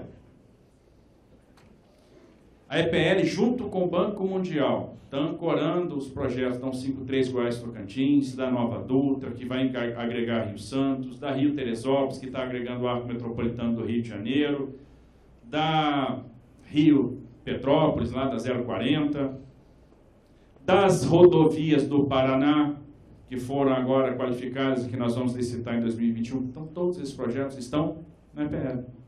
E esses projetos geram receita para a empresa, que ano passado, com os projetos do PPI, já teve resultado positivo. Ninguém sabe disso, mas ela teve. Porque, por exemplo, as concessões que ela estruturou geraram receita, as que foram já a leilão, e os licenciamentos ambientais que foram obtidos para concessionárias, tirados pela EPL, geraram indenização. Então, o resultado da empresa no passado foi positivo. Então, esqueçam o trem-bala. A EPL não tem nada a ver com o trem-bala. Morreu, acabou. E a EPL está se especializando na estruturação de projetos. E eu tenho evidência disso, claro. Observe a rodovia de integração do Sul, que eles ganharam. A diferença do primeiro colocado, foram 5 competidores, um player estrangeiro, um fundo de investimento, 2 grandes concessionários nacionais e um pool de médias. A diferença do primeiro colocado para o terceiro colocado foi de menos de 3%. Isso significa o seguinte: todo mundo fez as contas com base nas mesmas premissas. Então, houve um acerto na modelagem. E o acerto da modelagem vai levar a projetos bem executados, que não adianta ter sucesso no leilão. Isso é o que menos importa para nós. O que interessa é ter sucesso no contrato. Vamos lá, vamos pegar os aeroportos da última rodada feita lá em março de 17. Todos estão com os cronogramas em dia. Em outubro nós vamos estar inaugurando os terminais de Fortaleza, de Salvador, de Florianópolis e de Porto Alegre. Sem desvio. Significa que a gente começou a acertar nas modelagens. E mais, cada vez mais, o financiamento está sendo feito a mercado. E se ele está sendo feito a mercado, significa que os projetos estão fazendo sentido. Eu estou conseguindo emitir debêntures para financiar. E a tendência é o mercado de capitais crescer. Cada vez mais. Os bancos privados estão começando a financiar projetos de infraestrutura. Então, eu estou diminuindo a minha dependência, por exemplo, do BNDES. E essa dependência vai ser cada vez menor. É óbvio que o banco ainda tem um papel importante, mas está perdendo espaço. Porque os projetos estão fazendo sentido. E os players estão buscando, então, recursos, instrumentos de mercado para obter seu financiamento. A quantidade de emissões de debêntures cresceu muito recentemente. Então, acho que a gente está indo no caminho certo. Muito bom. Tem uma provocação do Maurício, que é a integração agências-ministério. Já esqueci. O que acontece? Nós passamos por um problema de credibilidade, né? Principalmente com a NTT. E, de novo, eu cobro sempre a responsabilidade também da iniciativa privada, porque não pensem que o problema foi só do poder público, não. A iniciativa privada sempre foi conivente. Foi conivente com a escolha política de dirigentes, foi conivente com a destruição da agência. até o momento que a armadilha se volta contra o próprio empresário, quando a agência é incapaz de dar resposta para as demandas do mercado. É dormir com a serpente, uma hora ela vai te picar. Então, essa cultura tem que mudar. Bom, observe, nós mandamos para o Congresso, para o Senado, em fevereiro, um nome para a agência reguladora. Estou esperando ser sabatinado. Fevereiro, nós estamos no final de maio, mas eu tenho fé. Um engenheiro graduado no ITA, mestre em economia pelo UNB, estudou no mestrado em regulação, primeiro colocado em todos os concursos que ele fez, auditor de carreira do TCU, que comandou a área de fiscalização do Tribunal de Contas da União. Isso é para restabelecer credibilidade, restabelecer confiança com o próprio Tribunal de Contas. É um nome qualificado? Não tenho dúvida que é. Então, o que nós vamos fazer? Nós vamos começar a ter muito cuidado na escolha dos dirigentes das agências reguladoras. Isso é fundamental.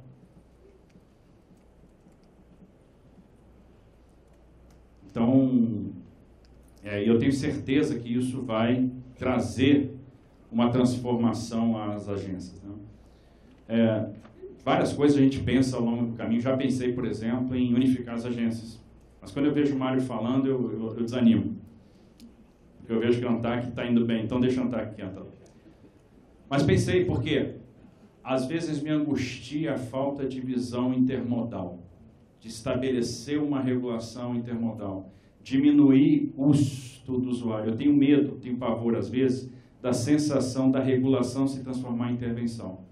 Não estou fazendo nada, não tem nada a fazer. Vamos criar uma regulação. Vamos criar uma resolução aqui. Vamos interferir no privado. Vamos ver quanto é que ele está ganhando. Vamos mexer, vamos regular a remuneração do cara. Nós não precisamos disso. E eu acho que nós temos que destruir a resolução ou a regulação desnecessária, porque se transformou em intervenção. Então, esse é o nosso desafio. Então, eu não estou certo, nunca estive, se a junção das agências é o melhor caminho. Observe que isso não é uma ideia minha.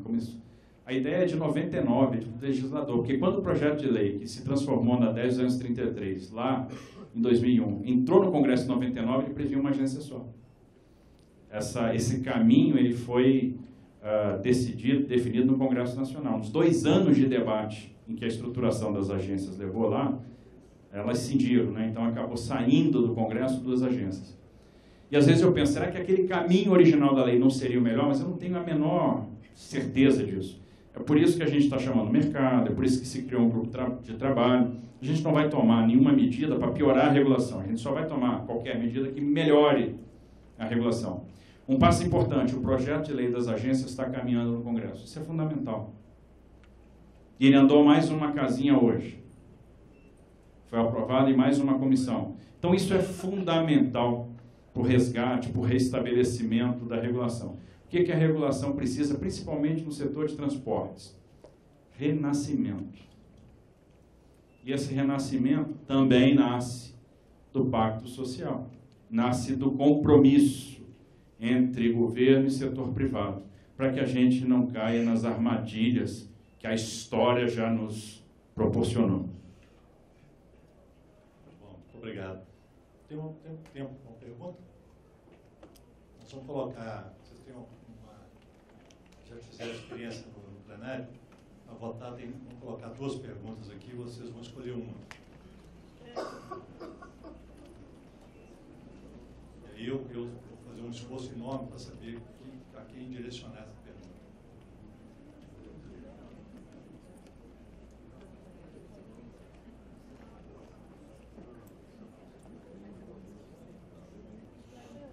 Tem alguém administrando aí as perguntas?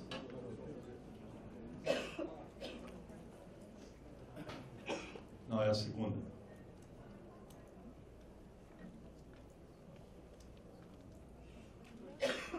Isso, falta aí.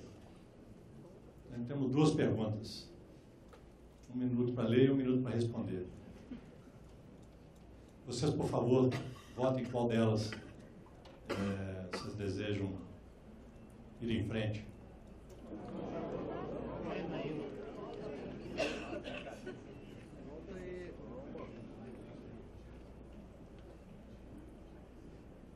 Segundos.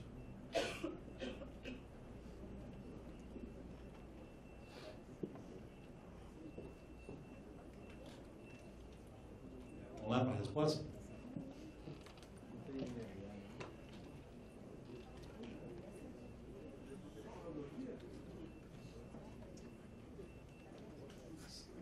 Quem é que vai chamar a resposta?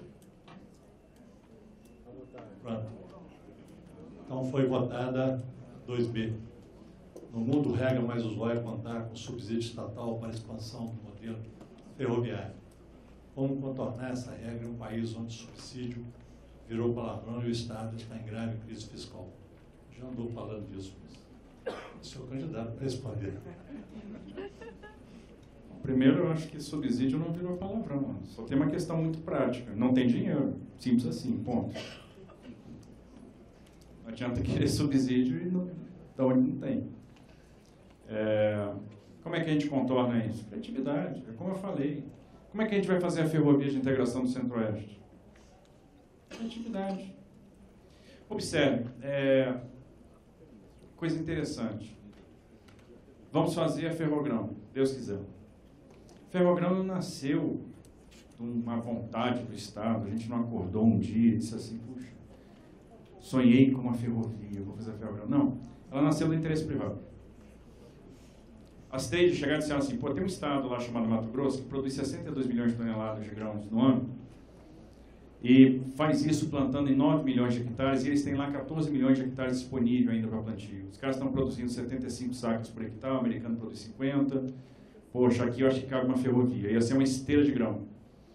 Puxa, tem 13 bi de investimento para fazer, mas eu topo porque tem demanda. Então eu vou tomar o risco, que é uma coisa que pouca gente faz no mundo. Tudo bem. Aí nós chegamos para esse cara e dizemos o seguinte, olha, vamos fazer uma concessão?